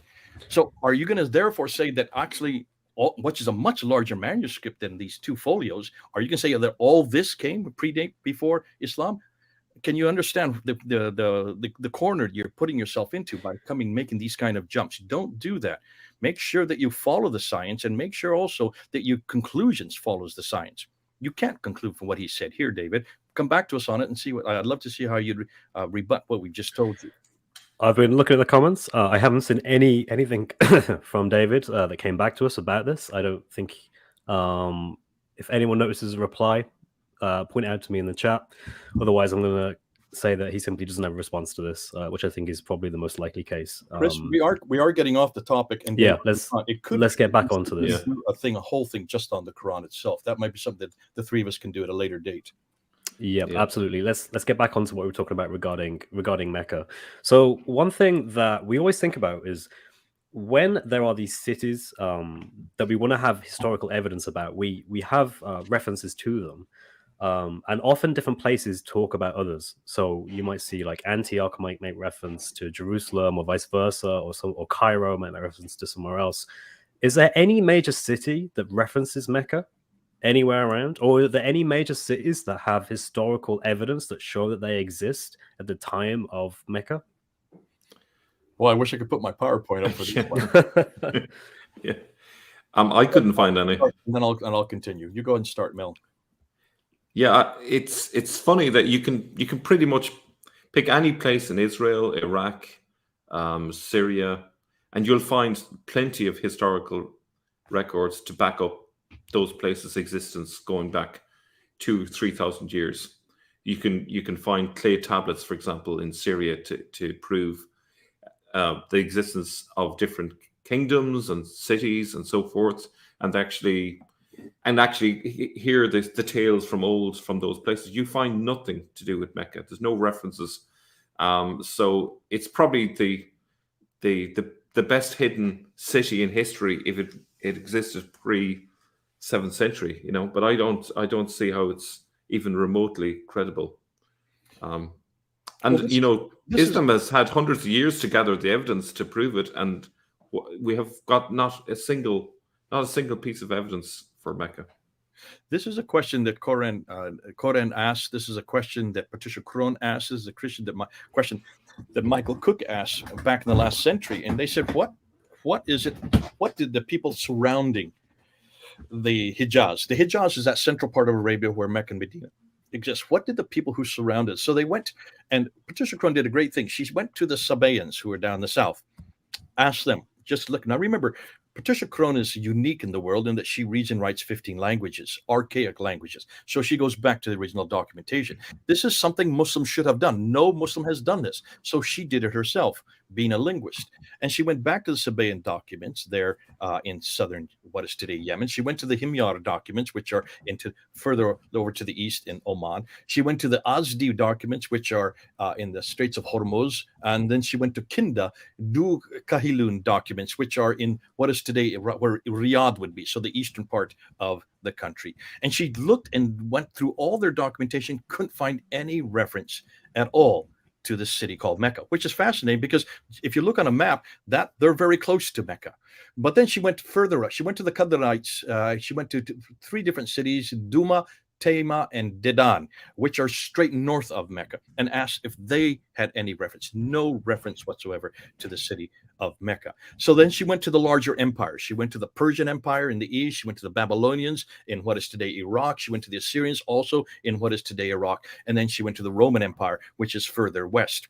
And she went and looked to all their documents. Now, she could read the original documents, and she started from the 2nd, 3rd, 4th, 5th, 6th, 7th, up into the 8th century, including trading documents. And by this, she went down to the Nubians and the Aksum and the Abyssinians in what is today Eritrea or Sudan and Egypt, so along the western coast of the Red Sea. Went across all those trading documents. She went all as far as India.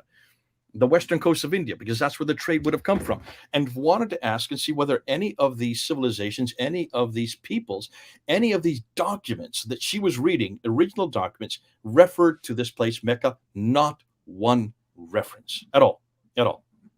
But then she says, well, hold on a minute. Let's look at the other cities that are surrounding Mecca, the ones that are. So she went and she said, well, do these documents talk about Maghrib, which is where the dam was in Yemen, or Sana'a, which we know Sana'a is the capital of what is today Yemen, the Najran, which is just straight north of Sana'a. She found references on all these documents to Maghrib, to Sana'a, to Najran. She found references to Taif, which is just southeast of where's today Mecca, up about 3,000 feet up on the plateau. She found references to Yathrib. She found references to Khaybar and Petra and Mamre, all these cities that are along what we know as the Western Plateau. She found reference after reference in these documentations, but no reference to Mecca. And that's why she wrote her book, Meccan Trade and the Rise of Islam, in 1987. Why is it this greatest city in the history of mankind? It's where Adam and Eve were living. It's where they died. It's where Abraham rebuilt the Kaaba. If this is the city which was the center of trade. And remember, these cities that I'm talking about, Sana'a, Najran, Taif, Yathrib, Khaybar, up to Tabuk, Petra, and Mamre. This is along the trade route, the local trade route, not the international trade route. She went and found that all these are referred to, but nothing about Mecca. And then she looked at the map and she said the reason why is very simple. Look at a map. Just look at a map and see where Mecca is located. It's not on the Western Plateau. It's off the Western Plateau, a good 3,000 feet down. Therefore, there would be no reason for it to be mentioned because no trade would have gone through there. And here's where she shut down the William Montgomery Watt's trade route theory that I have grown up with, that all of us have taught. When I studied Islam way back in the 1980s and the 1990s, we all learned about the trade route theory. This is what made Mecca important. This is what created the importance of Mecca, because the trade route that had gone up through the Persian Gulf from India across the Arabian Sea up through the Persian Gulf all the way up to what is today what is that city that's right there, Basra, and then across Iraq, across Syria, over into the Mediterranean world, Petra, and then on Gaza and on to the west. That trade route was shut down because of the great wars between the Sassanians and the Byzantines from the 5th, 6th, and 7th century, and they had to redirect the trade down to Aden, and from Aden went to Aden to Sana'a, to Najran, to Taif, to Yathrib, to Khaybar, then on up to Petra, and then on up to Gaza. That's what he came up with, and that opened up a whole new way of thinking for all of us. All of us thought, oh, so that's why Mecca was part of the trade route, because it controlled that trade from Aden up to Gaza. Patricia Crone says, no, just look at a map. You can see there's no such thing. It's not on the trade route because that trade route is too far up. Why would you go from Taif, come down to 3,000 feet to a place that had no water, no food, there was no history there, then go back up 3,000 feet to get back up to Yathrib before you headed on your trade? It would be stupid, unless, of course, there's something more that's there. And that, of course, maybe because there's a sanctuary there. So she went and looked at all the sanctuaries. There is no reference to any sanctuary anywhere. Oh, there is a reference to one way up in the Gulf of Aqaba, but that's 960 miles away. There's one over on the east, which is Dabanagiris, but that's on the other side of the continent. All these references, she couldn't find anything. And then she didn't go far enough, obviously, because she didn't ask, well, what about the Red Sea trade route? Because that is a question that many Muslims come up with. They didn't go through Mecca on the land. They went through Mecca on the sea. They came up to Agilis, which is in Eritrea. And from there, they went on up to Jeddah, which would have been the port that supported all the material for Mecca. And from Mecca, from there, then that was where the trade came into. We went and shut that one down about 2 years ago. I don't know if you saw on our Fander films. Mel was part of that as well. We shut down the whole idea that they could have gone up through the sea, just because when you look at Jeddah, you will see that Jeddah has nothing to. Jeddah was only created in the 8th century as a place to provide provisions for Mecca, which had been chosen for the sanctuary. They needed a place to bring the food and the water, and that's why Jeddah was created. And that it didn't exist prior to the 8th century. However, what was fascinating is where the trade did go up to the Red Sea. And the trade went up all along the western coast. It went up along Ethiopia. What is today Ethiopia? It went up along what we know as Sudan. And the 5 the 5 ports on the western coast: Asab, Agilis, Suakin, Berenice, and Safaga. Those 5 are all well known. There is historical records that go right back to the 3rd century BC and up until the 1st century AD for all those 5 ports, and they're all equidistant 1 day's ride by, or 1 day's sail by boat. Now, so none of the trade went on the eastern coast; it all went on the western coast. It was all well documented. These are all historical. Nothing at all for Jeddah, and nothing at all for Mecca. And I guess why, just to add to that, why would they even consider the east side of the Red Sea, given there's a historical precedent for using the west side because there's already established places to go? You wouldn't bother going to the east if there's already been these established ports that go back hundreds of years prior to this. You simply would have used those. And I think Montgomery's theory of trade through Mecca has been completely abandoned now because of Patricia Crone's work in 1987. Absolutely amazing stuff. And I just want to quickly address David Bond here. Patricia Crone claimed that Muhammad never existed, but later on admitted Muhammad existed. There's video of a statement that she was wrong in her hypothesis of the existence of Muhammad. Well, like we said before, we're not necessarily committed to any position on the existence of Muhammad as such. We could perhaps say there was a Muhammad of some kind, but he certainly wasn't the Muhammad of Mecca. He certainly wasn't the Muhammad of the traditional narrative. And so for that reason, we're comfortable either way. What we're really addressing here is Mecca and the implications that derive from that. So thank you for your comment, David. Let me just go once. Let me just back say something about what David's bringing up here, and it's a good point what David's coming up with. And this is the problem that we all have as researchers. When she and Michael Cook wrote Hagerism in 1977, if you look, most people just read the first chapter and that's all they do. They just read the first chapter, the first synthesis where she comes out with her what if scenario. She says this is a what if scenario. This is what we know in 1977 from all the artifacts, all the material that we have. And she made a few mistakes, obviously, because when she interpreted what she interpreted was not what she later found out. And this is the problem with any of us who are doing research. It's become a problem for Mel and me, hasn't it, Mel? We're now saying that whenever we take a position on anything, we put a date on it. And the reason we put a date on it is because what we said in 2023, we may not say in 2024 as new evidence comes to light. Evidence has always come to light, and there are so few of us who are really confronting this area. How many people do you know who are confronting Mecca historically? Well, you could number them on 2 hands. I don't know how more than 10 people who are confronting Mecca who in the last 20 to 30 years. And there's a good reason for it.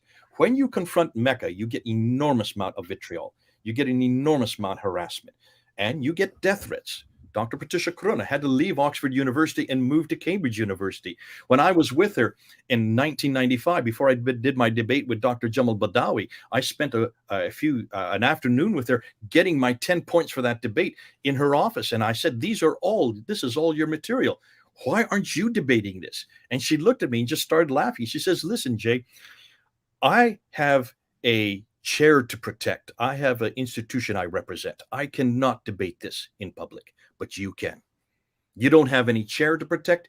You don't have any institution. You have only one institution that you represent, and that's Jesus Christ. And she saw something that the penny dropped for me, but she saw something that I wasn't even looking at. Many of these academics, what they say could destroy their not only their job. They could be thrown out of the university, destroy their salary, and they could also get death threats. She did get a death threat. She had to move to Cambridge. From Cambridge, she then moved to Princeton before she died in 2015. So she has had enormous amount of threats on her. Not many people want to go into this kind of work with that kind of threat. Now, what she said in 1977, and David is correct, she then corrected later on when she realized there is enough reference for this person named Muhammad, but it's not the Muhammad of Arabia. That's what she still stands by. It's not the Muhammad of Mecca. It's not the Muhammad of Islam. The Muhammad of Islam, if you see, the Muhammad of Islam really started to take shape in the end of the 7th century, took really shape during the Umayyad period, and then was really canonized during the Abbasid period. So the Muhammad that we see today is really from the 9th and 10th century, with its later embellishments still coming on. But that's why when she made that statement in 1977, she made a number of statements there that were what if scenarios and should have been seen as what if.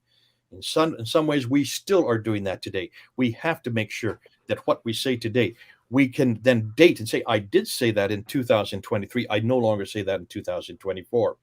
And some of the things we've said in this program in 2023, we may have to change in a year or two, depending on where the evidence takes us. We have to follow the evidence. That's exactly what she did. Amazing stuff. Just a quick shout out. Thank you to Control Yourself. Thank you for your support. That is much appreciated. You say, my Arabic is a little rusty. Is it pronounced Mecca or Makkah? Is it? I always assumed it was Mecca, but is there a different way of pronouncing that? It's different in Arabic? Are both correct. They're both correct. Okay, interesting. Yeah. And also, Karen Thompson, thank you very much for your support. Can I come in on that question about the existence of Muhammad for a moment?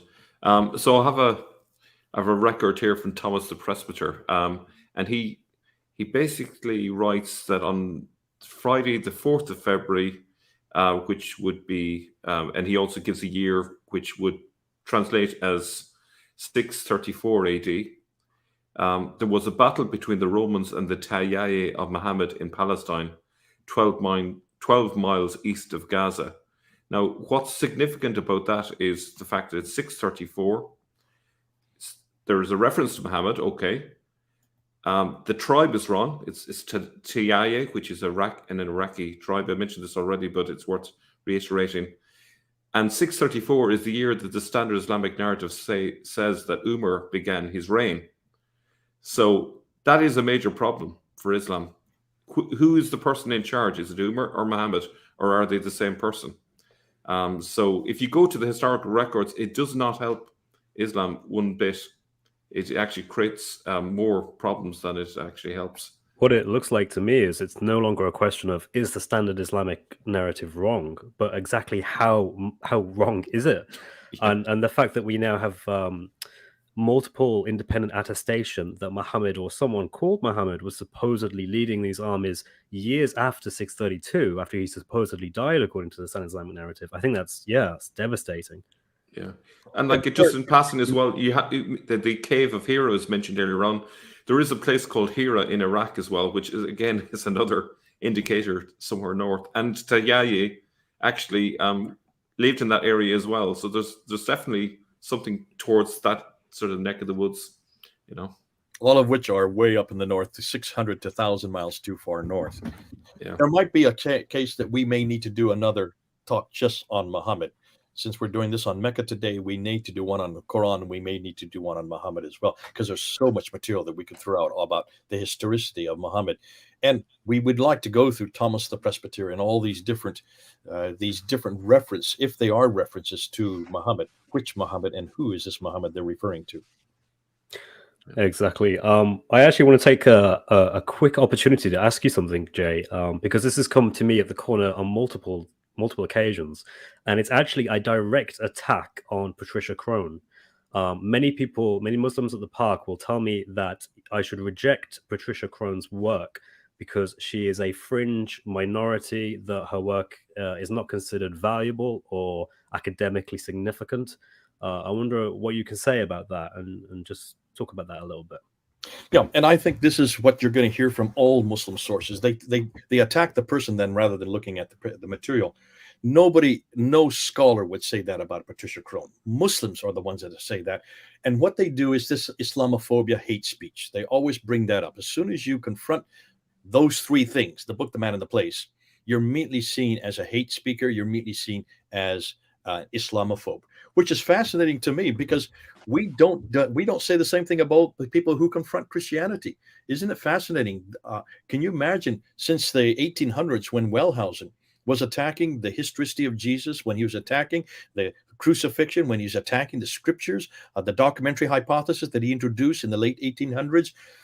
Did you hear anybody responding that he's a hate speaker or that he is a Christianophobe? That word didn't even exist. It still doesn't exist today. We took it on willingly. And this is the beauty. In the last 100 years, we've been able to find responses to every one of Wellhausen's historical attacks. Also, the school of Tübingen, there's been an enormous amount of attack against Jesus and the Bible, and of course against the gospel account. What's fascinating is that Christians, rather than sit there and confront the person, they actually found the evidence. They went back and found the evidence, and that's why we are able to know who Jesus was, where he lived, what he did, where he died, even how he rose again. And we can do that using historical evidence. We couldn't back at the time of Wellhausen. We can now today because they asked the right questions. Now we're asking, if you notice, almost every question we're asking today are the same questions that have been asked of Jesus Christ. They're the same questions. We're doing source criticism. We did that today. We did form criticism. We even did a little bit of textual criticism with David's question. So we're actually using the exact same type of criticisms that we're confronting the Christianity with. We're now demanding of Islam. Fascinating. The only response you're getting at Speaker's Corner is this woman's a fringe person. Well, I would suggest that maybe possibly when Wellhausen came out with that, he was probably seen as fringe, but yet he held a strong chair in Germany. Nobody ever considered or confronted his authority. Same way with Goldziher or Schacht or Noldecky. These are the great German scholars. All of them are saying the same thing. No one sits there and confronts them. Interestingly, they are the ones now who are using have taken much of the same material that was confronting Christianity and now is asking this Islam. This has come up over and over again, and I think for an awful lot of the people at Speaker's Corner, they just are not following the scholarly debate. There is a case that when Patricia Krohn did come back, I want to look at the date now. She came back in I don't quote me on this. I think maybe early 2000s. She came back to her alma mater, School of Oriental and African Studies, SOAS, there in central London. And I went to hear her talk, and I assumed that she was going to go to her alma mater, which is where she graduated from. They would not allow her to come to SOAS. She had to go around the block to about 3 blocks away to another hall that was packed out with people, many of them scholars. And that caused such a furore that her own alma mater wouldn't let her come back. And the reason why was because of Muslims who threatened that if she were to come back, they would be outside to demonstrate against her. So that's the problem. I think Muslims just don't know how to do with criticism. They don't know what to do with historical criticism, that they use ad hominem. This is ad hominem. This is a typical case. Whenever you use ad hominem, then you've lost the debate. And it says to me that whenever I hear Muslims bring this up about Patricia Krohn, whenever I say, well, what is it about Christian Krohn that puts her on the fringes? What is it she said that puts her on the fringes? Look at her book. Even look at Hagerism. When you look at Hagerism, almost half the page of every one of those, half the page of is footnotes. It's the footnotes that you cannot confront. And it's the footnotes that are most valuable. Her interpretation of those footnotes you can confront. And we need to do so because the interpretation will change from decade to decade. But you certainly can't confront her research. That's quick. Go on, Mel. I was just going to say, just to back up that whole thing. Well, what is the main difference between Christians and Muslims? I think a characteristic of Christians is we love the truth. Because one of the things Jesus says is, I am the way, the truth, and the life. And for us, it's personal. We actually value it. I think the question has to be asked of Muslims, do you love the truth? And if you do, you should be listening to us. You shouldn't be running away from what we discover. And you should be actually doing this work. Why are we doing this research? Why are Muslims not doing this research? That's the big question. And just to jump in there as well, why is it that there's, in some cases, it's actually academics and scholars who are trying to hide things from Muslims? So, for example, the fact that there's all these skyscrapers being built in Mecca, and there's no talk about the fact that there's no archaeological evidence being found in regards to claims made by Islamic theology is significant, right? We don't find this, and it's because, well, they don't want to talk about it. And they don't want to talk about it because of the death threats. This is the problem. I don't know of any other area of research where you can be killed for what you say. If you have any doubt, look at Salman Rushdie. They're still trying to kill him. Look what happened last September. And he wrote his book in 1998. We're in 2022 when he was attacked last September. Can you see the difficulty, folks? There's no other area where you will be vilified, you will be hated, you will be threatened to death. And there's the number of people who have been killed. Taslim al-Nasrin had to flee Bangladesh, because she dared to ask, just looking at the different Mecca versus Medina material, something that's internal to the Quran. And I think those of us who are in the West, who are scholars, who are trying to find the evidence, what we do find, we have to be careful how we play it out. Many of the scholars have to put on pseudonyms. Luxembourg, that's not his real name. He has to use that name and not put any picture of him, because he's fearful of what happened to Salman Rushdie will happen to him. And I think this is the difficult. Look what happened to Gunther Lulling. Gunther Lulling in 1970, when he came up and found out that many of the beautiful poetry that's in the Quran can be traced right back to Aramaic hymns, Christian hymns written in the 4th, 5th, and 6th century, proving that this has just been borrowed and yet had been bastardized by the Arabic that was then imposed onto it. He not only lost his seat there, in fact, he got the highest grade you can get in Germany, and yet he was given no position at any institution. He went into obscurity, and for 30 years he was in obscurity there in Germany because of his book that he's written. No other scholar I know in any other field would get that kind of treatment. Only those of us who are trying to confront Islam, trying to confront the historicity of both the book, the man, and the place, we get that kind of vitriol. You saw it at Speaker's Corner. Chris, you're still getting that at Speaker's Corner. It's toned down some since 9/11, thank goodness. But certainly this idea that Patricia Crone or anybody else is on the fringes. Just ask any scholar and see if anybody can equal her work. Look at any scholar that is able to read as much as she was able to read, that knows as many languages. The only person I know that can equal her was Dr. Robert Hoyland, who read and wrote 18 languages. But in order to confront her, in order to deal with her, you're going to have to be able to know have that capacity to know that many languages, to be able then to quote against her. And so far, nobody has come up with any evidence to show where she is wrong, to show where she has been incorrect with the evidence she's showing. Her interpretation, yes, but even she admits that. Go on, Mel. Do you want to say something? Yeah, I was going to address that question if you want to ask. Sure. Yeah. What about the so-called cave in Mecca?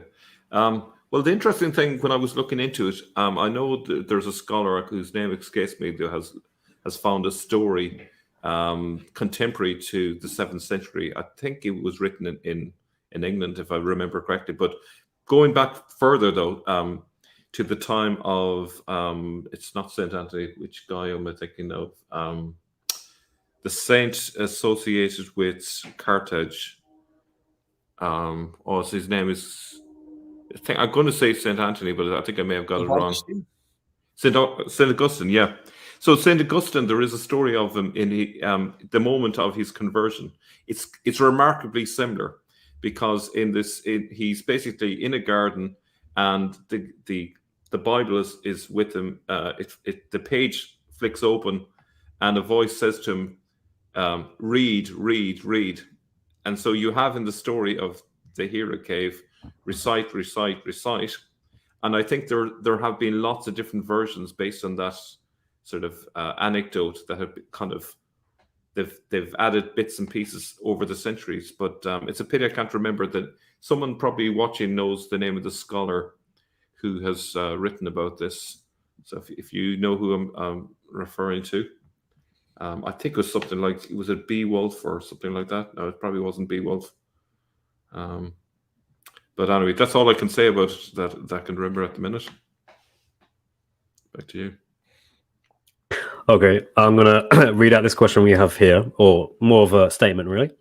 Why would Muslims make up the story that Mecca was the origin of Islam and birthplace of Muhammad? And then you have a little emoticon there. Go ahead. You want to answer that one? I would just like to start on. So actually, go on, Mel. You go on this. No. Go ahead. Go ahead. So Mel probably has a lot more detail here, but I think it's important to remember we're not kind of saying that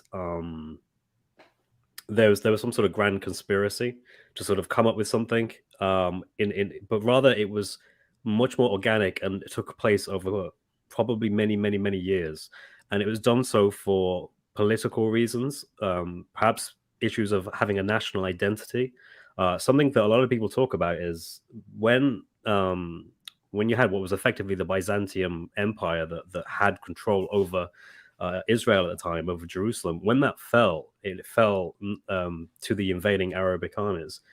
These armies now had to figure out how to deal with a population that had Christians and Jews, and they had to reconcile how they understood themselves and how they understood the people they were governing.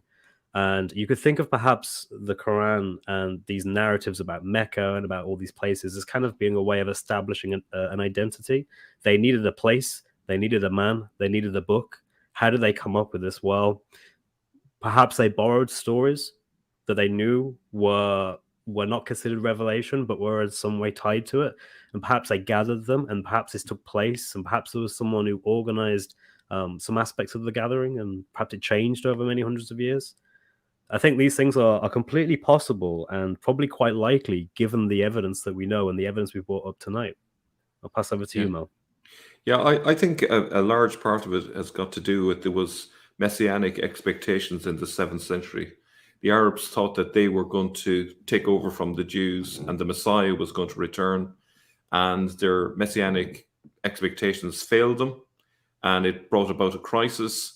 And Abdul al-Malik, I think, tried to reignite the fervor again, but then it kind of fell flat.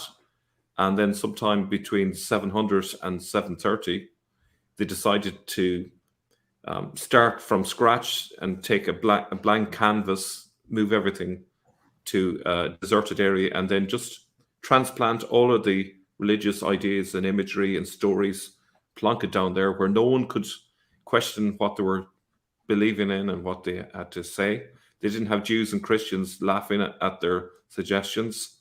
And then they could generate their Las Vegas in the desert, essentially. I do like that way of thinking about it. Like Las Vegas in the desert. Ancient Las Vegas. There's another one.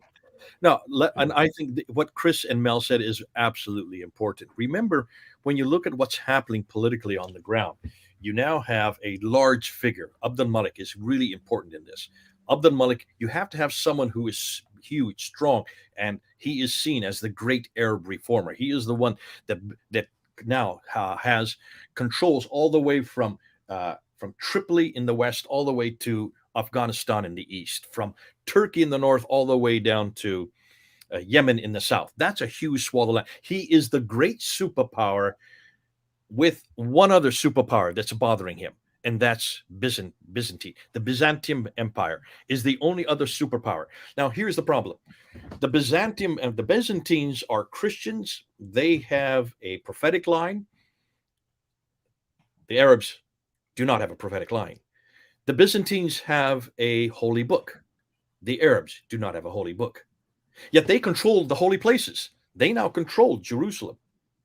So you can see the difficulty. They've got to, their cousins, the Jews and the Christians, have a prophetic line and also two books that they don't have. So what are you going to do? How are you going to compete with them? You now control their holy places. You control more land than they do, and yet you don't have what they have. How do you create an Arab identity? Well, you start by taking their book and deforming it and borrowing it and taking it from many different many different sources and putting it into the Arabic. Now the Arabic becomes the lingua franca for the whole empire. Before that, it was Aramaic. Arabic was spoken by the proletariat, but the people who were in control, the people who were in the cities, the bishops and all the seminaries were all in Aramaic. But Aramaic is very similar to Arabic. The difficulty is Arabic was so crude at that time. It didn't have any dots and vowels. You couldn't read it. It only had 14 consonants. And so that's why they had problem trying to get anything that would be equivalent. But they borrow right and left and center. And that's why the Quran is full of borrowings. We haven't even got into that yet. But once you do that, you then realize you can't keep it in either Petra or Jerusalem. You've got to find your own place. You've got to go to where, as Mel has said, and as Chris has said before that, you've got to go where there's no history. You've got to go to a place that is distinctly Arabic. And by this time, you now control all of the Arab Peninsula. You put it down to where there is no history. You put it where there is no place that can be a stumbling block, much like Las Vegas was created in the middle of the desert. Dubai has been created in the middle. Look at Dubai 20 or 30 years, or maybe 50 years ago. It's just desert. But look at it today. It's just blooms. And so the same way they wanted with Mecca. They wanted a place where there was no history. But more than that, they wanted to reproduce what had been historical. And that's why you can see the Kaaba was brought in. That's why the Safa and the Marwa, the Zamzam well, the Pool of Siloam, all these things were recreated as facsimiles. Now you've got the place. But also, and this is what we haven't talked about, is the Black Stone. You have to follow the Black Stone. Black Stone goes all the way back from the Phoenician times. We haven't done this and we haven't put it up on Fander Films yet, but this was the Black Stone that Elagabalus brought to Damascus. And Elagabalus in the 2nd century made the idea that wherever the Black Stone is, God's presence is there. Where the Black Stone is God's presence. That Black Stone used to be in Petra when Ibn Zubair in 687 rebelled against Abd al-Malik and destroyed much of Petra. He took the Black Stone with him, went down to the south. Well, where do you think he went to? He went to where he came from. His problem was he needed allies. Where are you going to get allies? Well, go up to Ctesiphon, go straight north, go up to what is now Baghdad. That was called Ctesiphon. That's where the Abbasids were. The Abbasids saw their chance and they realized, wow, let's get where the Black Stone is, when we can start to go and keep the Black Stone with us. Because remember, wherever the Black Stone is where the pilgrims went. And the pilgrims stopped going up north. They started coming down south. They started coming to where Ibn Zubair was.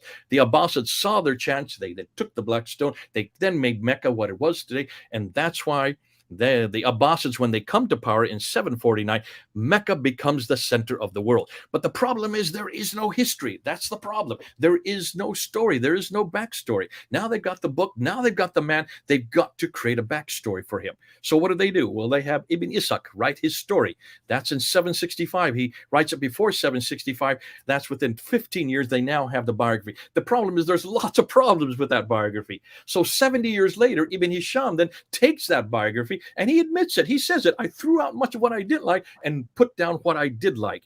But what most people don't know, what you're going to hear for the first time, Chris, is that Ibn Hisham's biography doesn't come from Ibn Hisham.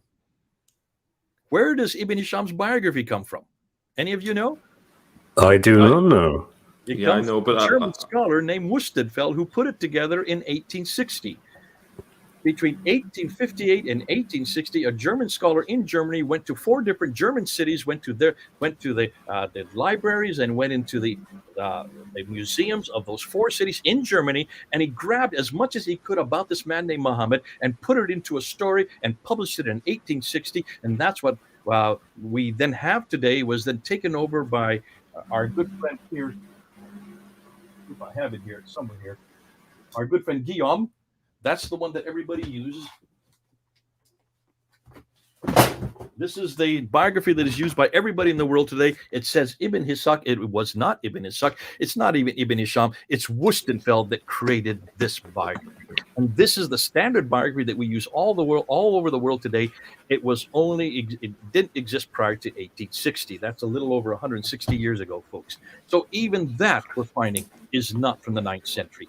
So by the 9th century, then you start to get Al-Bukhari in 870. Then he puts all this. But remember, Muslims tell us this.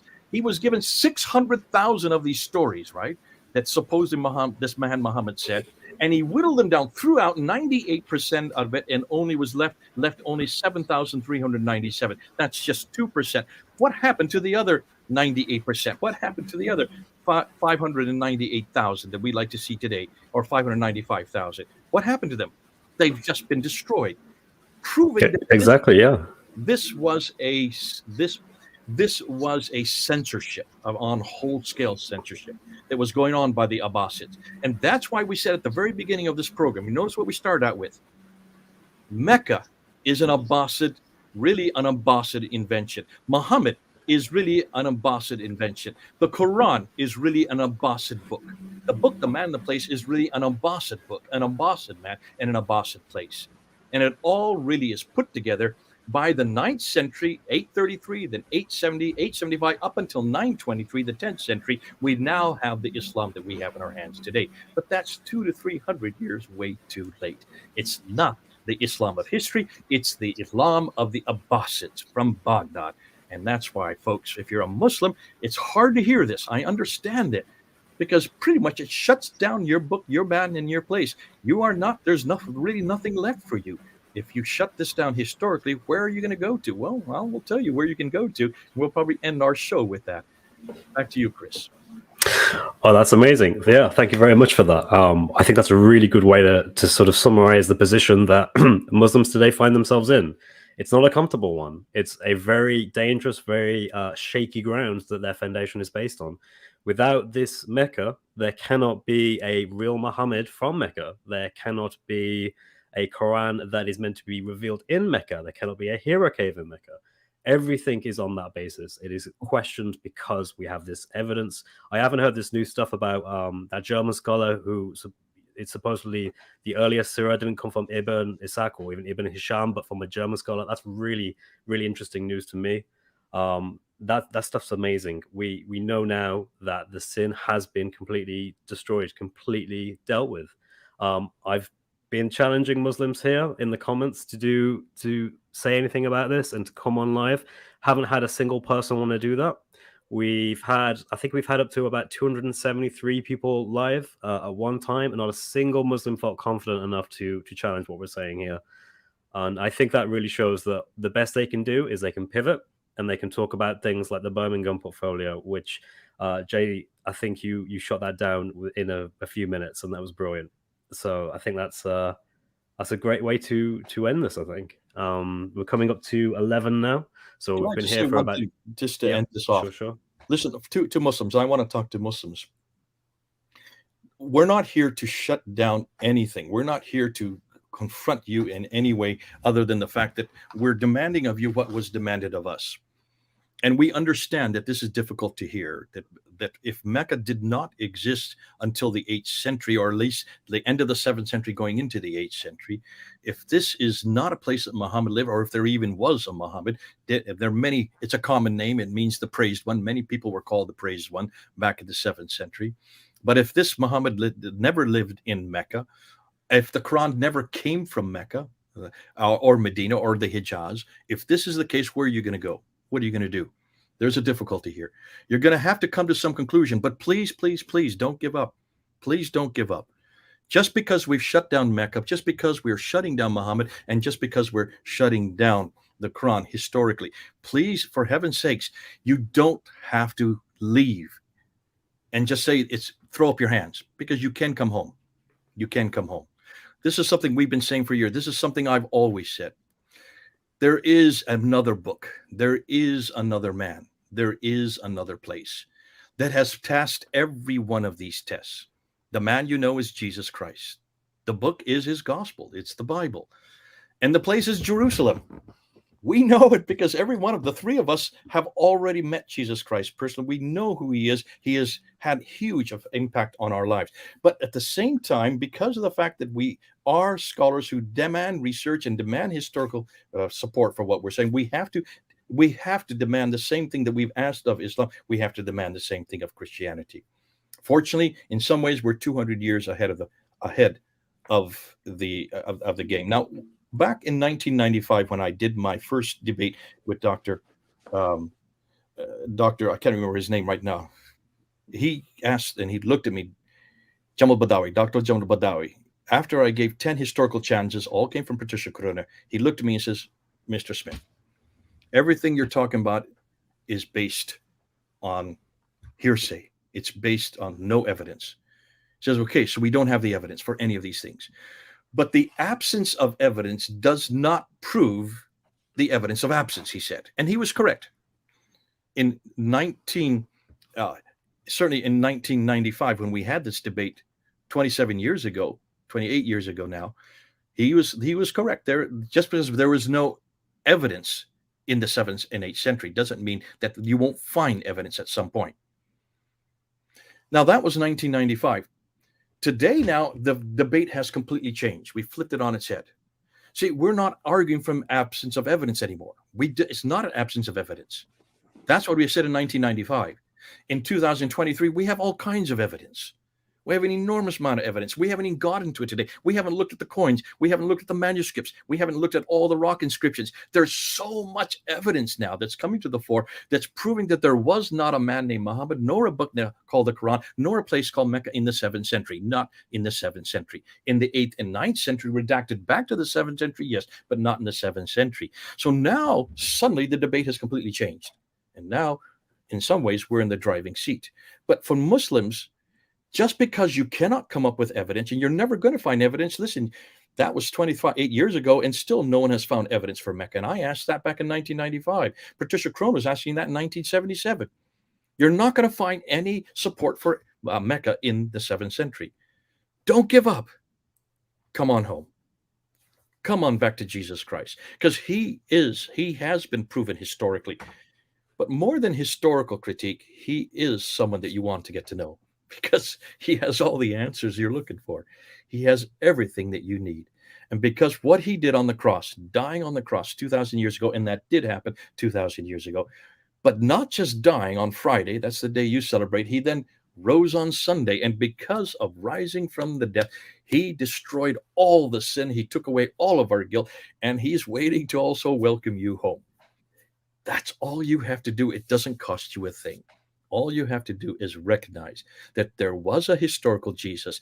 He did historically die. He did historically rise again. And because of that, he's taken care of everything you need to have salvation and to come home with him for eternity. We offer that. Mel offers that. I offer that. And so does Chris. We're all of one accord on this. We have confronted historically Mecca. Now, you come home to the person who answers every one of your questions. His name is Jesus Christ. Amen. That is beautifully put, Jay. And I think obviously I completely agree, and I'm sure you do as well, Mel. Yeah. I think that's a good way of wrapping it up. We've just about hit time. Thank you, everyone, for joining us today. We will we're deeply thankful for having you on, so we could talk about the Islamic narrative about Mecca and give our challenges to that, and have these presented to you and have your feedback. Thank you for anyone that also challenged us as well on that. We do appreciate criticism, because we do think that God is truth, and that through truth we can find that Jesus is Lord, and we can come back to him. So thank you very much, and I'll see you all next time. Take care, everyone. God bless you.